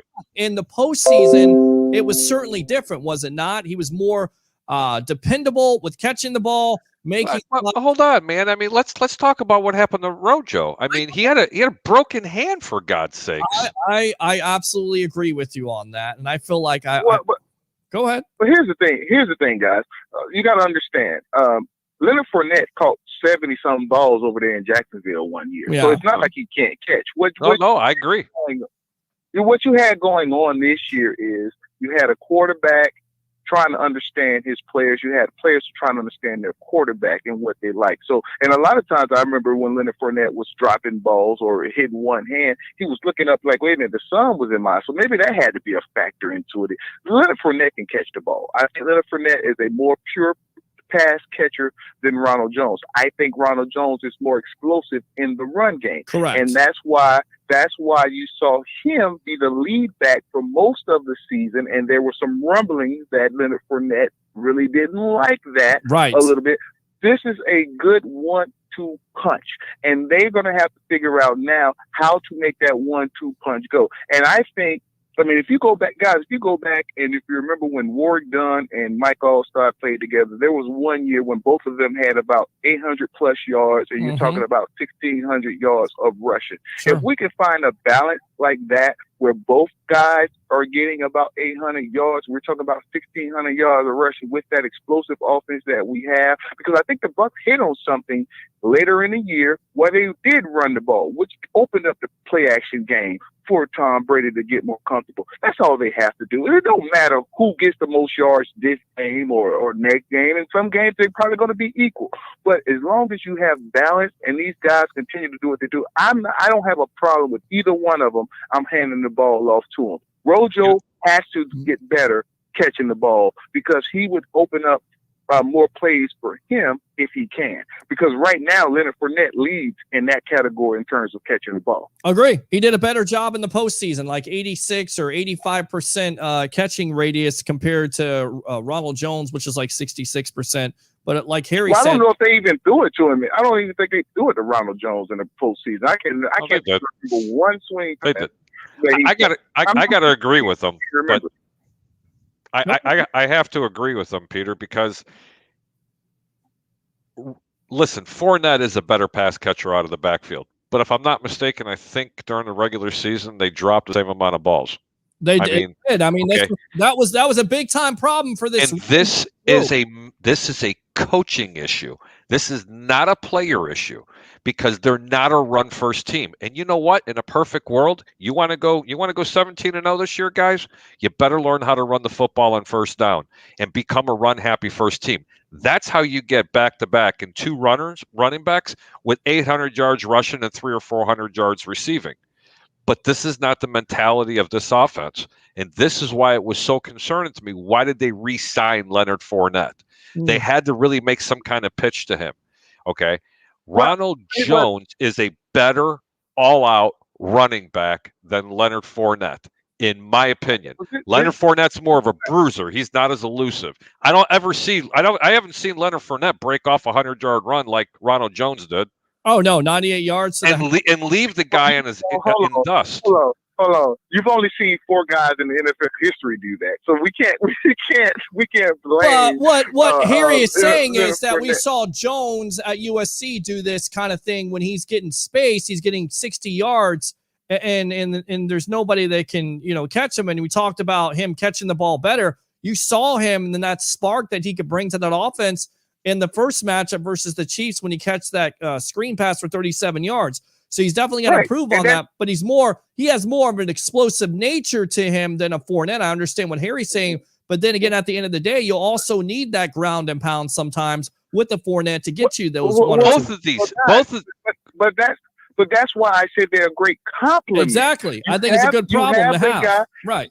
Well, it's not a problem. It's an asset because you have a guy in Ronald Jones who is, whenever he touched the ball, he could possibly take it to the house. And you have a guy in Fournette who, by the way, if I get rolling, I can take it to the house. I mean, that touchdown he ran for 35, 40 yards in the Super Bowl was a big time run. That was pretty. But I agree with you, man. But in order to complement each other, they have to commit to the running game. And this team has not committed to the running game. They just haven't. And they're not going to anytime soon. If they do, it'll be something for the record books. We did that after the bye. After the bye, the Bucs changed their whole philosophy. First of all, we started doing motion, which gave Tom Brady that little bit of extra knowledge of what the defense is trying to do to them. Okay, so we started doing motion, and then we started running the ball more. We kept Gronk in a little bit more to run block or pass block. And so what you saw is we committed to the run a little bit more, and that changed the dynamic. So the Bucs know going in week 1, this is who we are now because we won 8 games running the ball and doing this. So what these young men have to do is don't get caught up in the fact that this game I only rushed for 30 yards and the other guy had 100 yards. Because next game you could have 100 yards and I may only, and the other guy may only have 30 yards. Because in today's NFL, there's no team, maybe 2 or 3, that has a Dale Cow and then other things, but Derrick Henry. Most of the time, these teams want to have that dual backfield to where you can have that 1-2 combination where each player can bring something different to the field. And I think that's what the Bucs need to lean on because you have a guy in Tom Brady who's a surgeon who knows how to pick things apart. And oh, by the way, you got all the weapons in the world on the outside. So, oh my God, yes. Saying this is a great This is a great problem to have. Right. I call it an asset to have. And I just think he came back because he was not getting the check that he wanted from anybody else. And why go somewhere else and make the same money and suck? Or come back to the Bucs and let's continue to win. Yeah. And that's why he came back to the Bucs. I mean, Jason Light talked about this on Friday. Not only, who he should have franchised with, not franchising a Shaq Barrett for the $20 million, instead franchising a Chris Godwin and then getting Shaq for 17. But what he had in favor was the fact that this is a great place to play. This is the top team in the National Football League. So there were definitely advantages to guys coming back. With all that being said, were you surprised that they signed basically everybody that was not only their Super Bowl starter, but their week 1 starter? That hasn't happened since 1979 for the week 1 starter, with the Steelers repeating as a Super Bowl champion, by the way. And the last time, for Super Bowl starters, 1977 for the Raiders. Sean, were you surprised that they were able to get everybody signed? No, I wasn't, because I told you guys before that, hey, you told me nothing. I told you. You're watching the wrong show here. No. When when your coach said your ass ain't going nowhere, they meant something by that. They knew what they had. And also, guys, we're looking at a different situation here. Normally, in a normal offseason, the salary cap jumps $10 to $15 million, maybe even $20 million. It didn't do that this year. Yeah. It shrunk. It dropped $16, $18 million. So what that does is those guys who would have gotten those big contracts like they would have gotten in other years, they didn't get that. That's why you got Leonard Fournette coming back to 3.5. He probably could have went somewhere and probably got 6 or 7 this year, but no team was able to give him 6 or 7. So the Bucs lucked out in that regard. And also, by the way, they didn't, and I've said this before, they didn't disrespect those players in terms of what they gave them. So when you give the Sioux $9 million and you give again $10 million and you're giving Shaq Barrett 17, surely if this normal year, Shaq would have got a contract from somebody that would have said, we want to give you, $22, $23 million. He would have had to think about. But in this climate, he didn't have to think about it. Let's just go ahead and go back here, and I can get that bag, and I get long-term security. Exactly. And that's why the Bucs are so lucky this year, because we're not up against what a lot of teams are up against when they win a Super Bowl. People trying to poach it just to get that championship, aura, and bring this to my locker room, and we're willing to pay you just a little bit more than what you're willing to go back to your team for. So the Bucs got lucky in both regards. We got Tom Brady, and we got a good situation, but also teams are not able to give as much money as they were willing to give in the past. All right, so how do you feel about their chances? Super Bowl or bust? I said it on Friday. They win Super Bowl 56 no matter who they play. What do you say? I say, listen, obviously injuries are a great equalizer. With that being said, I think the Bucs are setting themselves up to be able to handle injuries. So if Leonard Fournette gets hurt, guess what? We're still good because we have a Ronald Jones that can run the ball. I look at a team like the Rams, and I hate the Rams, but those guys, they are sound, and you added Deshaun Jackson. We'll see what he brings. Can he stay healthy?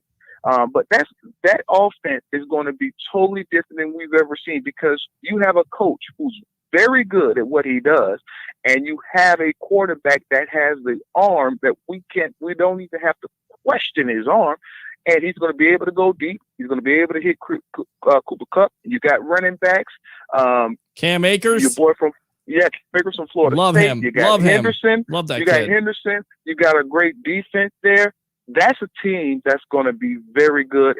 That's a scary team. Of course it is. It's a very scary team. So to say that Bucs I won't say it's Super Bowl or bust, because we already got one. It was Super Bowl or bust to get one when you tell a 26-year-old quarterback to go and you're bringing in a 43-year-old quarterback. We got our Super Bowl. So anything we get now is gravy. So I don't know if it's Super Bowl or bust. I know that's the goal, to win the Super Bowl. But if the Bucs don't win the Super Bowl this year, I'm not going to be disappointed in it, because we've already got it. We did what we were supposed to do. I'm not going to say that they are, if they lose it, then, oh my goodness, they underachieve, because other teams are getting better. You know, make no mistake about it. The other teams are getting better, and the Chiefs are not that far away. If they shore up their offensive line, that's going to be a good team again that you're going to have to contend with. If you put another wide receiver over there in Buffalo to go alongside the guy they got from Minnesota, Stephon Diggs last year, that's going to be a team you're going to have to contend with. And the Bucs, luckily for the Bucs, they're free agents. They sign guys that already know the system. They know what they're supposed to do. That's that's the only difference with everybody else. Everybody's signing people, they're getting excited about it, but they don't know how that's going to mix. Exactly. They don't know how that's going to, if the coach knows how to actually use them. Our coaches, they know how to use everybody they re-sign. And everybody we re-sign would have been big-time fees if other teams had assigned them. We just happen to keep them here, which is a great thing. It is a great thing. It's a great thing to hear from you, Sean, the Sports Dom. Thanks a lot. Let me go ahead and fire those cannons for you right there. I'll give you the Ric Flair right there. Thanks a lot for the call. Appreciate you. And definitely don't be a stranger here on the Evolution of Sports Talk Television. All right, boss? You know I'm never a stranger, brother, man. Y'all keep doing what you're doing. And I always say this, but I may do my second call, if that's okay with you, Spider. Yes, sir. Second call is always available here on the Sports Web, brought to you by Advanced Auto Parts. Y'all have a good one, man. All right, there you go. You too, brother. Call in twice. 727-255-0391 and 727-255-0391. I'm your host, Peter Blake, along with Harry the Greek, my professional handicapper. Let's go out to the webheads here. We'll finish up with the mock. We'll also talk about Darnold once again. Hey, what up, Peter? What up, Harry? Up from Canada, baby. Billy says Brown will stay. Billy again. Brown will go and return punts. 17-game schedule, redundant. You like the 17-game schedule? Not a surprise. The NFL is going to agree to that this week. 3 preseason games, 17 games for the regular season, 20 in all. Do you agree with that? Do you like it? I like it. Okay. It's just there's no dissertation. I like it. I add a couple more. Well, and then of course the AFC team that the Bucs would have to play would be the Colts, because they finished, I guess, with the same where the Colts finished in 2019. I don't know. Duval says, "Bring one, bring all." That's it. Billy McIntyre says Brown will be good on punt returns or kickoff returns. William says, "Good evening." William again, hope we are not looking at Fitzgerald. I hear we are. I mean, that was a rumor that was bandied about. They were making a strong push, but you've heard nothing of that sort lately. Can we talk about the WNBA, Troy Polamalu? You can talk about whatever you want to. I'm not going to talk back with you. I don't know anything about the WNBA. Sorry, I don't. 17-game schedule is redundant, totally unnecessary.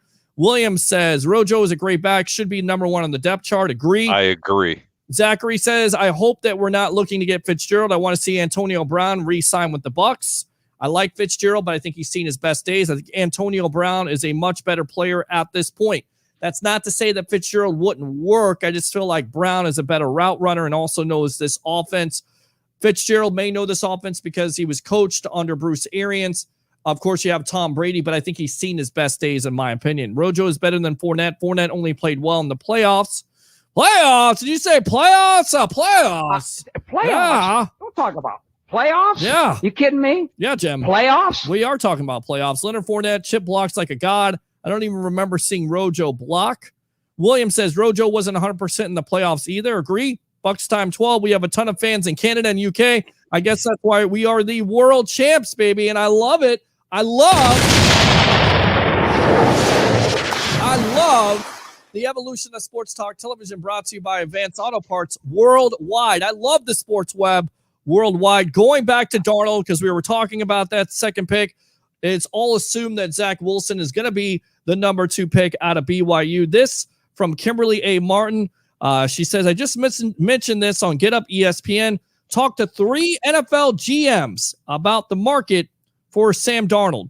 I asked, what's the most they'd be willing to give up? 2 said a 3rd-round pick, with one saying even a late 3rd would be a little rich. The other GM said maybe a 3rd or conditional 4th. She says the reasons for this, I'm told Darnold is a tough sell. A team has to really believe in his talent, which is difficult to do when he's been one of the worst quarterbacks over the past 3 seasons. The other problem is his option. I was repeatedly told whomever trades for Darnold likely won't pick up his option this spring. So you only have a year of him in the new organization and the new system, working with new teammates while he's still trying to figure it all out. And the team is trying to work out his bad habits. Agree? No. Okay. I agree with the mid-round draft pick, even a late draft pick for him. I think whatever team's going to bring him in, they're going to believe in him. I think he's better than the remaining quarterbacks that are coming into the draft right now, with the exception of one, and that would be Trevor Lawrence. That's just my own opinion. At this point, I think he's still plug and play. I can't tell you the ceiling. You know what? The ceiling, the floor, whatever all that happy crap and garbage is, you don't know until they put him into the National Football League, and let's see how they play with the speed. Okay?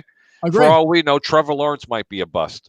I mean, you just don't know. They also said Jeff George was going to be the second coming of Christ. You remember that, right, Peter? Oh, I remember that. Okay. Of course, it didn't necessarily work out because he was drafted by the Indianapolis Colts at the time, which wasn't at the time a great organization. So he couldn't overcome those fallacies, Leo word, of what that organization was all about. They didn't put enough around him. And you look at Darnold, it's kind of the same respect, bad coaching staff, not enough players around him. He's only 23 years old. I'm not ready to give up on him. I just feel like this organization, because of the coaching hiring, because they want their own guy and they're going to be married to that guy, they move on with Sam. Listen, they trade him. He has been in Adam Gase's system. The Jets are not getting rid of him for a third or a fourth round pick. That is such a slap in the face, unless they're just so done with him, they just got to push him out the door. They have plenty of capital and draft picks to go ahead and make a good draft this year, you know. But I mean, that's I don't know. I just think that Sam Darnold deserves another chance, even more so than what Mitch Trubisky got in Chicago. I think he could go to the Chicago Bears. That would I do too. If that happens, then they get Zach Wilson. But I don't see that happening. I just don't. No matter if Darnold is traded or not, they draft the Zach Wilson, in my opinion. I got him taking penny sold. I got Zach Wilson going number 3 to the San Francisco 49ers. San Francisco gave up the farm. They know something we don't. They've got a great general manager over there that knows a little thing about a something. Let me tell you that right now. If you remember correctly, when they ended up getting the house, John Lynch ended up getting the house from the Chicago Bears when the Bears moved up one spot to get Mitch Trubisky. Okay. Then they did it a couple years later. I think they got Tampa last year, didn't they, for a pretty decent return? I'll take Tristan Wirfs. Don't get me wrong. I'll take Tristan Wirfs. Okay. And that was a bad example, but they do that every single year. Okay. And believe me, this could blow up in San Francisco's face. Either way, Frisco's getting a quarterback, and I got Zach Wilson going to him. This is where it gets interesting for me. Keep going. Number 4, the Atlanta Falcons. Who and why? I'm going to tell you right now, they're getting Patrick Surtain. They're going to get him a little early. They're going to bring up this cornerback because they have lost their safety. They are horrible on defense, and they need a leader back there. Wow. See, they could go quarterback. To me, quarterback is the big time need. Defensive player, Surtain, not bad out of Alabama. Of course, his daddy played in the NFL. You look at DNA, how it works out, namely in Antoine Winfield. So is it out of the realm of possibility? But then again, you drafted A.J. Terrell out of Clemson. You're drafting another corner 2 years in a row. I guess it's certainly possible. I still see them going with the quarterback. If a Justin Fields or Trey Lance is there, they go to the podium and they run as fast as they can. Once again, Arthur Smith wants his guy. He's going to be married to his guy. You keep Matt Ryan for 1 year as a bridge quarterback, but you've got to get younger at that position, in my opinion. Matt Ryan's still a top 10 quarterback in the National Football League, guys. That offense is absolutely stacked. Okay, they've got to improve on defense. They couldn't hold on to leads. I mean, how many games were they ahead in the fourth quarter that they think that they were just going to go ahead and handle? Tampa, not once but twice. Chicago, I mean, that one game. I mean, there was a lot of games that Atlanta was in, and they should have won. Not saying they should have beat the Tampa Bay Buccaneers, but that offense, let me tell you something. They're pretty hard to stop. if they get a running game really start to click, and I'm not talking about Todd Gurley because I'm not really a big fan of Gurley. I think he's got the arthritis in the knees really bad, and I think he needs to hang his cleats up. He's made his money. He needs to go away. But they need to get a running back in Atlanta, and they need to shore up that defense because I'm telling you right now, that offense, they could flat out roll. Yeah, I agree. They can definitely flat out roll, but the problem is Julio Jones can't stop rolling because he's always hurt. On top of it, you have a Ridley who played a lot better than Jones because Jones couldn't stay on the field.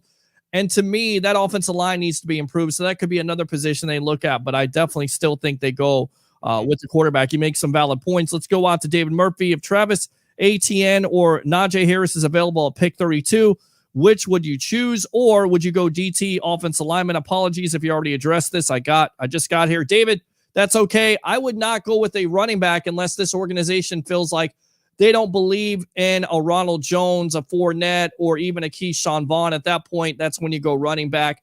If you didn't sign a Leonard Fournette, that I could see them addressing it now with the re-signing of a Leonard Fournette, with Ronald Jones being there entrenched as your number one starter, in my opinion, and with also the drafting of a Keyshawn Vaughn.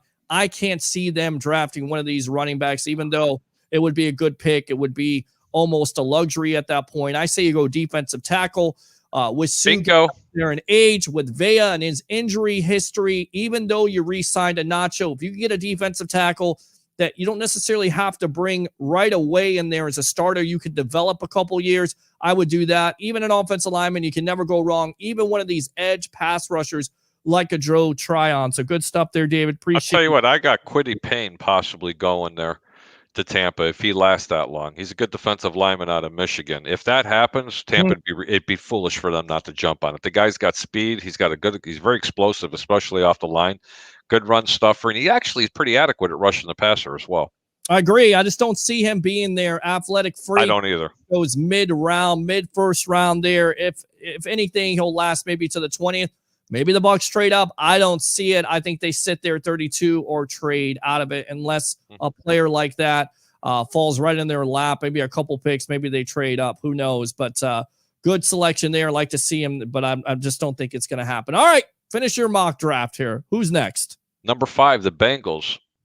They're going to get Joe Burrow a little bit of help at catching the football. Jalen Waddle, wide receiver out of Alabama. See, my problem is, and I'm all about that because you lose AJ Green, right? You don't necessarily have a proven weapon. You also lose a John Ross III who went to the Giants. Highly disappointing. I could see that happening, and I get it. But then again, if you have an offensive lineman on the board and Sewell's off the board, then you go with the next best option, the kid out of Northwestern and a Slater. I could go with him. I believe that's his name, isn't it? Is it? Yeah, Slater? It's Okay. Rashawn Slater. Okay. I got him a little further down here. A little surprise for you. See, I go with the offensive lineman. I go with him. You got to protect your quarterback. I get it. You want to have all these outside targets. That's all well and good. But the kid got killed last year with an injury. You don't want that to happen again. That was a pretty freak injury on there. I'm not taking any chances, man. You got to protect our quarterback. Go ahead. At number 6, I have another wide receiver going to Miami. Jamar Chase, wide receiver out of LSU. Nice big target. I think Miami could use a wide receiver, and if this kid's available at this point, I think they jump all over him. Makes lots of sense there. Even though you go out and get a Fuller, to me, I think you double dip here. You get Fuller. If he's able to stay healthy, and that's a big if because he hasn't been able to stay healthy throughout his career, of course, you go out and get a Chase. You finally get to a weapon and see if this kid can really develop his offense. This offense needs work. That's where you start there. Absolutely. Pick, like it. Detroit, a little different here. It's a little deep pick. They're going to go linebacker out of Penn State, Micah Parsons. Love it. I think Dan Campbell, if he's all about biting elbows, biting knees, and all this other garbage, you go with the best defensive player on the board.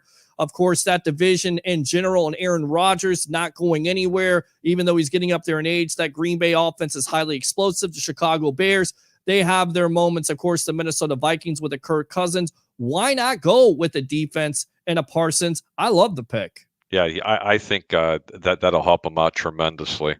At number 8, Carolina, they get their quarterback.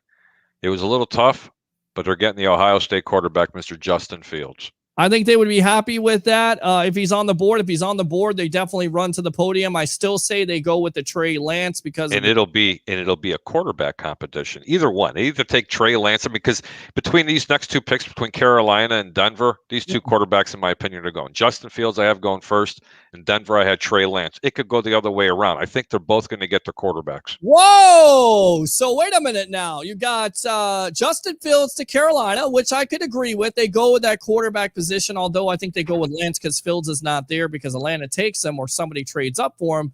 But you got Denver abandoning Drew Lock over a Trey Lance. Explain. They're going quarterback. I'm going to tell you right now, from what I understand, they are not happy with what's going on with Drew Lock in Denver. They don't like the progression that he's making. And quite honestly, they just haven't done much to really protect him in this past year. And I think Drew Lock, I'm not a big fan of Drew Lock. I'm more of a fan of what's going on in the New York Jets, with Sam Darnold versus Drew Lock. That's just my opinion. Yeah, I think John Elway you could certainly see him pulling the plug on a Lock, even though Lock is young if they're not happy. But I think they're going to go with Lock. I think they go more defense there with the Vic Fangio. That's just my opinion. Go ahead. What's the next one?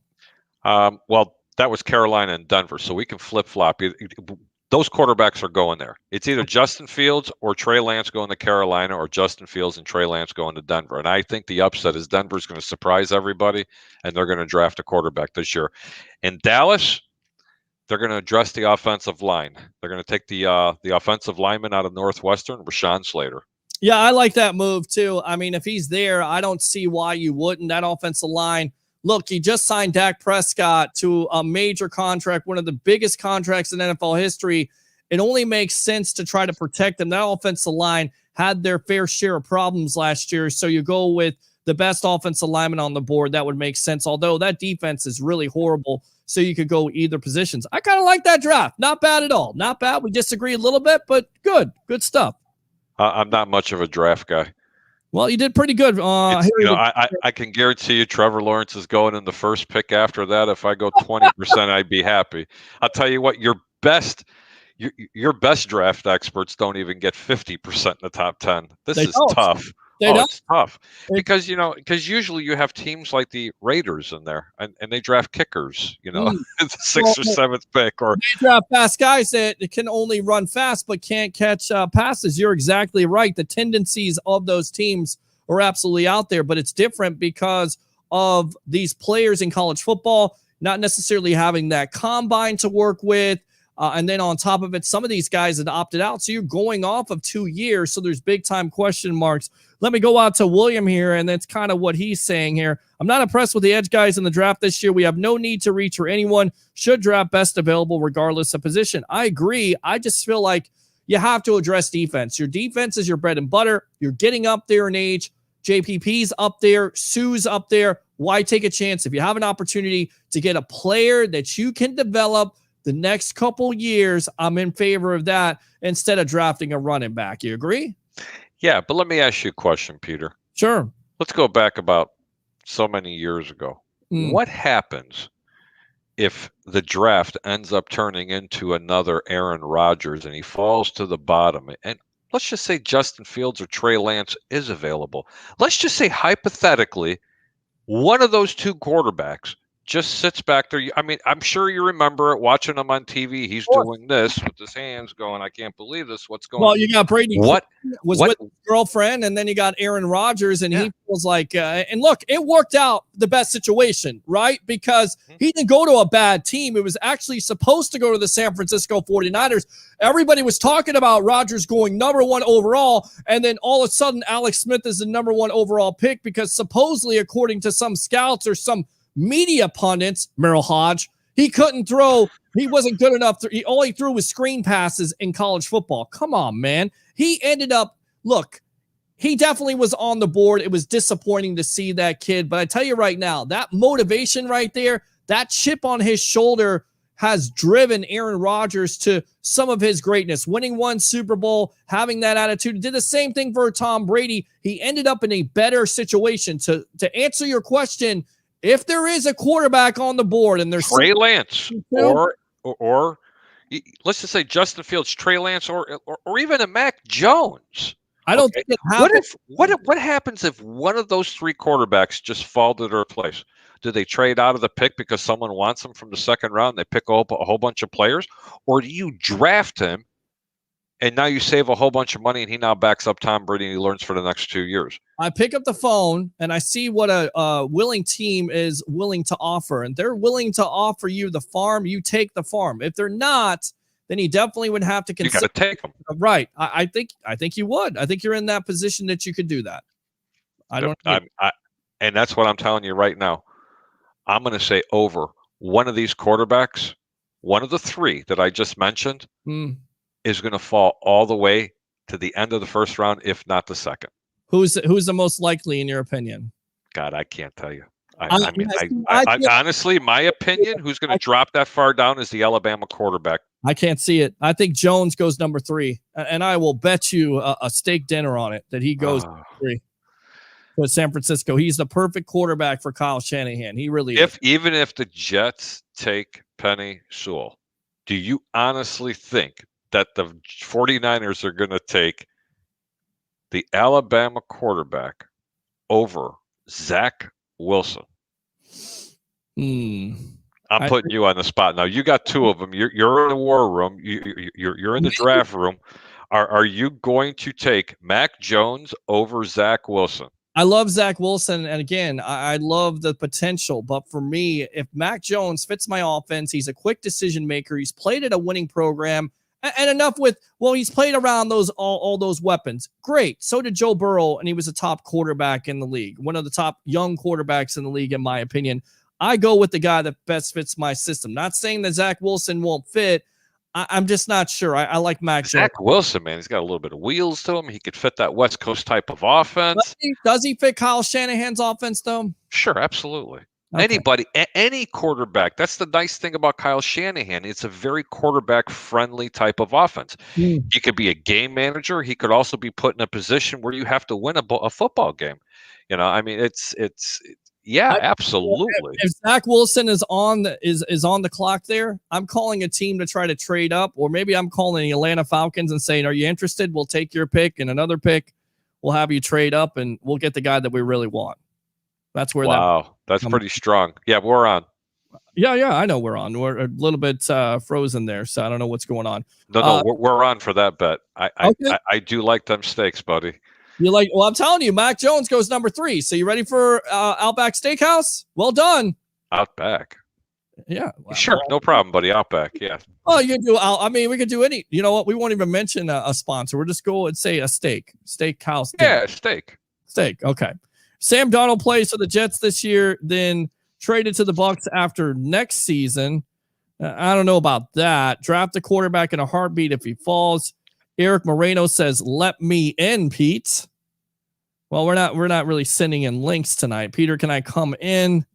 You could call up if you want to, Eric. 727-255-0391 and 727-255-0391. Let me go out to Bruce Arians on one of our good friends here, one of the podcasts that we promote here on Bucs Report, the Loose Cannons. He has to say about the Bucs team this year. When our guys come back, and that's my job, I'm going to beat the stuff out of them. Of course, he didn't say stuff. Again, this is from the Loose Cannons podcast. Great interview. Good job, Sammer, Stank, and Poppy Latte. We're going back to basics. We're going to have one hell of a training camp and know what our foundation is. Because of those comments, do you feel even better about the fact of this team can stay focused and most likely go for 2 this year? Without question. I'm going to repeat it again. If they can run the football and they can stay healthy, this team could win another Super Bowl and probably go undefeated. I listen, I laugh every time I even think or I hear people talking about teams going undefeated, because I don't know what's harder, to go undefeated or winless. I mean, look at the Jets, what happened last year. I mean, it's as terrible as you think they are. I mean, every week someone's going to be bringing, and this is a big statement I'm going to make, because every team that plays them this year, if you think that Tampa and the opposing teams that came into town played them hard last year because of Brady, oh, y'all have something coming this year, because they are really coming in now because you're the defending Super Bowl champions. Ask the Kansas City Chiefs how that went. It's tough, but if they can run the football and they stay healthy, and with all the acquisitions, forget the acquisitions, the people that they re-signed, the entire team. Yeah. It's just the stars and the moons and the planets, everything just lined up. And I see that happening this year. All right, Harry the Greek, my professional handicapper, your final thoughts here on the evolution. Final thoughts are, I think mock drafts are very difficult to do because there's so many great players. Other than that, Peter, thank you so much for having me on. You can catch me on Wednesday, 9 o'clock on the Over Under. That's my show. I'm Harry the Greek. I host a show, and sometimes Peter is on it or Mr. Tampa Bay Ray Kennedy. Yeah, we kind of rotate like the Bucs offensive line. Thanks a lot to my professional handicapper, Mr. Harry the Greek, Mr. 88%, going up to 89%. Remember, steak dinner, Mac Jones to the San Francisco 49ers. And my final thought is really simple. Keep your bets low and your returns really high. We'll see you Wednesday night. All right, there you go. My professional handicapper, Harry the Greek. Thanks a lot for your time here on the Sports Web, brought to you by Advanced Auto Parts. All right? Thank you. All right, there you go. Good stuff from Harry the Greek. Thanks to Evan Winter. Mock Draft Monday, a month away. We are nearly into Tuesday morning. So thanks to all the guests. Thanks to all the calls. We'll be back on Friday. Of course, tune in to the other shows here on this great Bucs Report platform. Of course, you got the Hard Count Football Podcast with Jacob Charnow at 7 o'clock. And then What's Cooking in the South with Rick Hughes and his miscreants at 8:30 live here on Bucs Report. Of course, Wednesday night, 9 o'clock, the over-under with yours truly, which will probably be producing the show, maybe sometimes co-hosting Tampa Bay Ray Kennedy, of course, Harry the Greek, and of course, the Sports Web live here on Friday. The other shows, Buck What You Heard, Thursdays here. Actually, I believe it's Fridays at 7 o'clock. So many great shows here. Keep it locked here on Bucs Report. And do three things for me early on this Tuesday morning. You ready? Write them down. There's a quiz afterwards. Bring your passion. Bring your excitement. Just don't bring any nonsense. I'm your host, Peter Blake. Have a great night.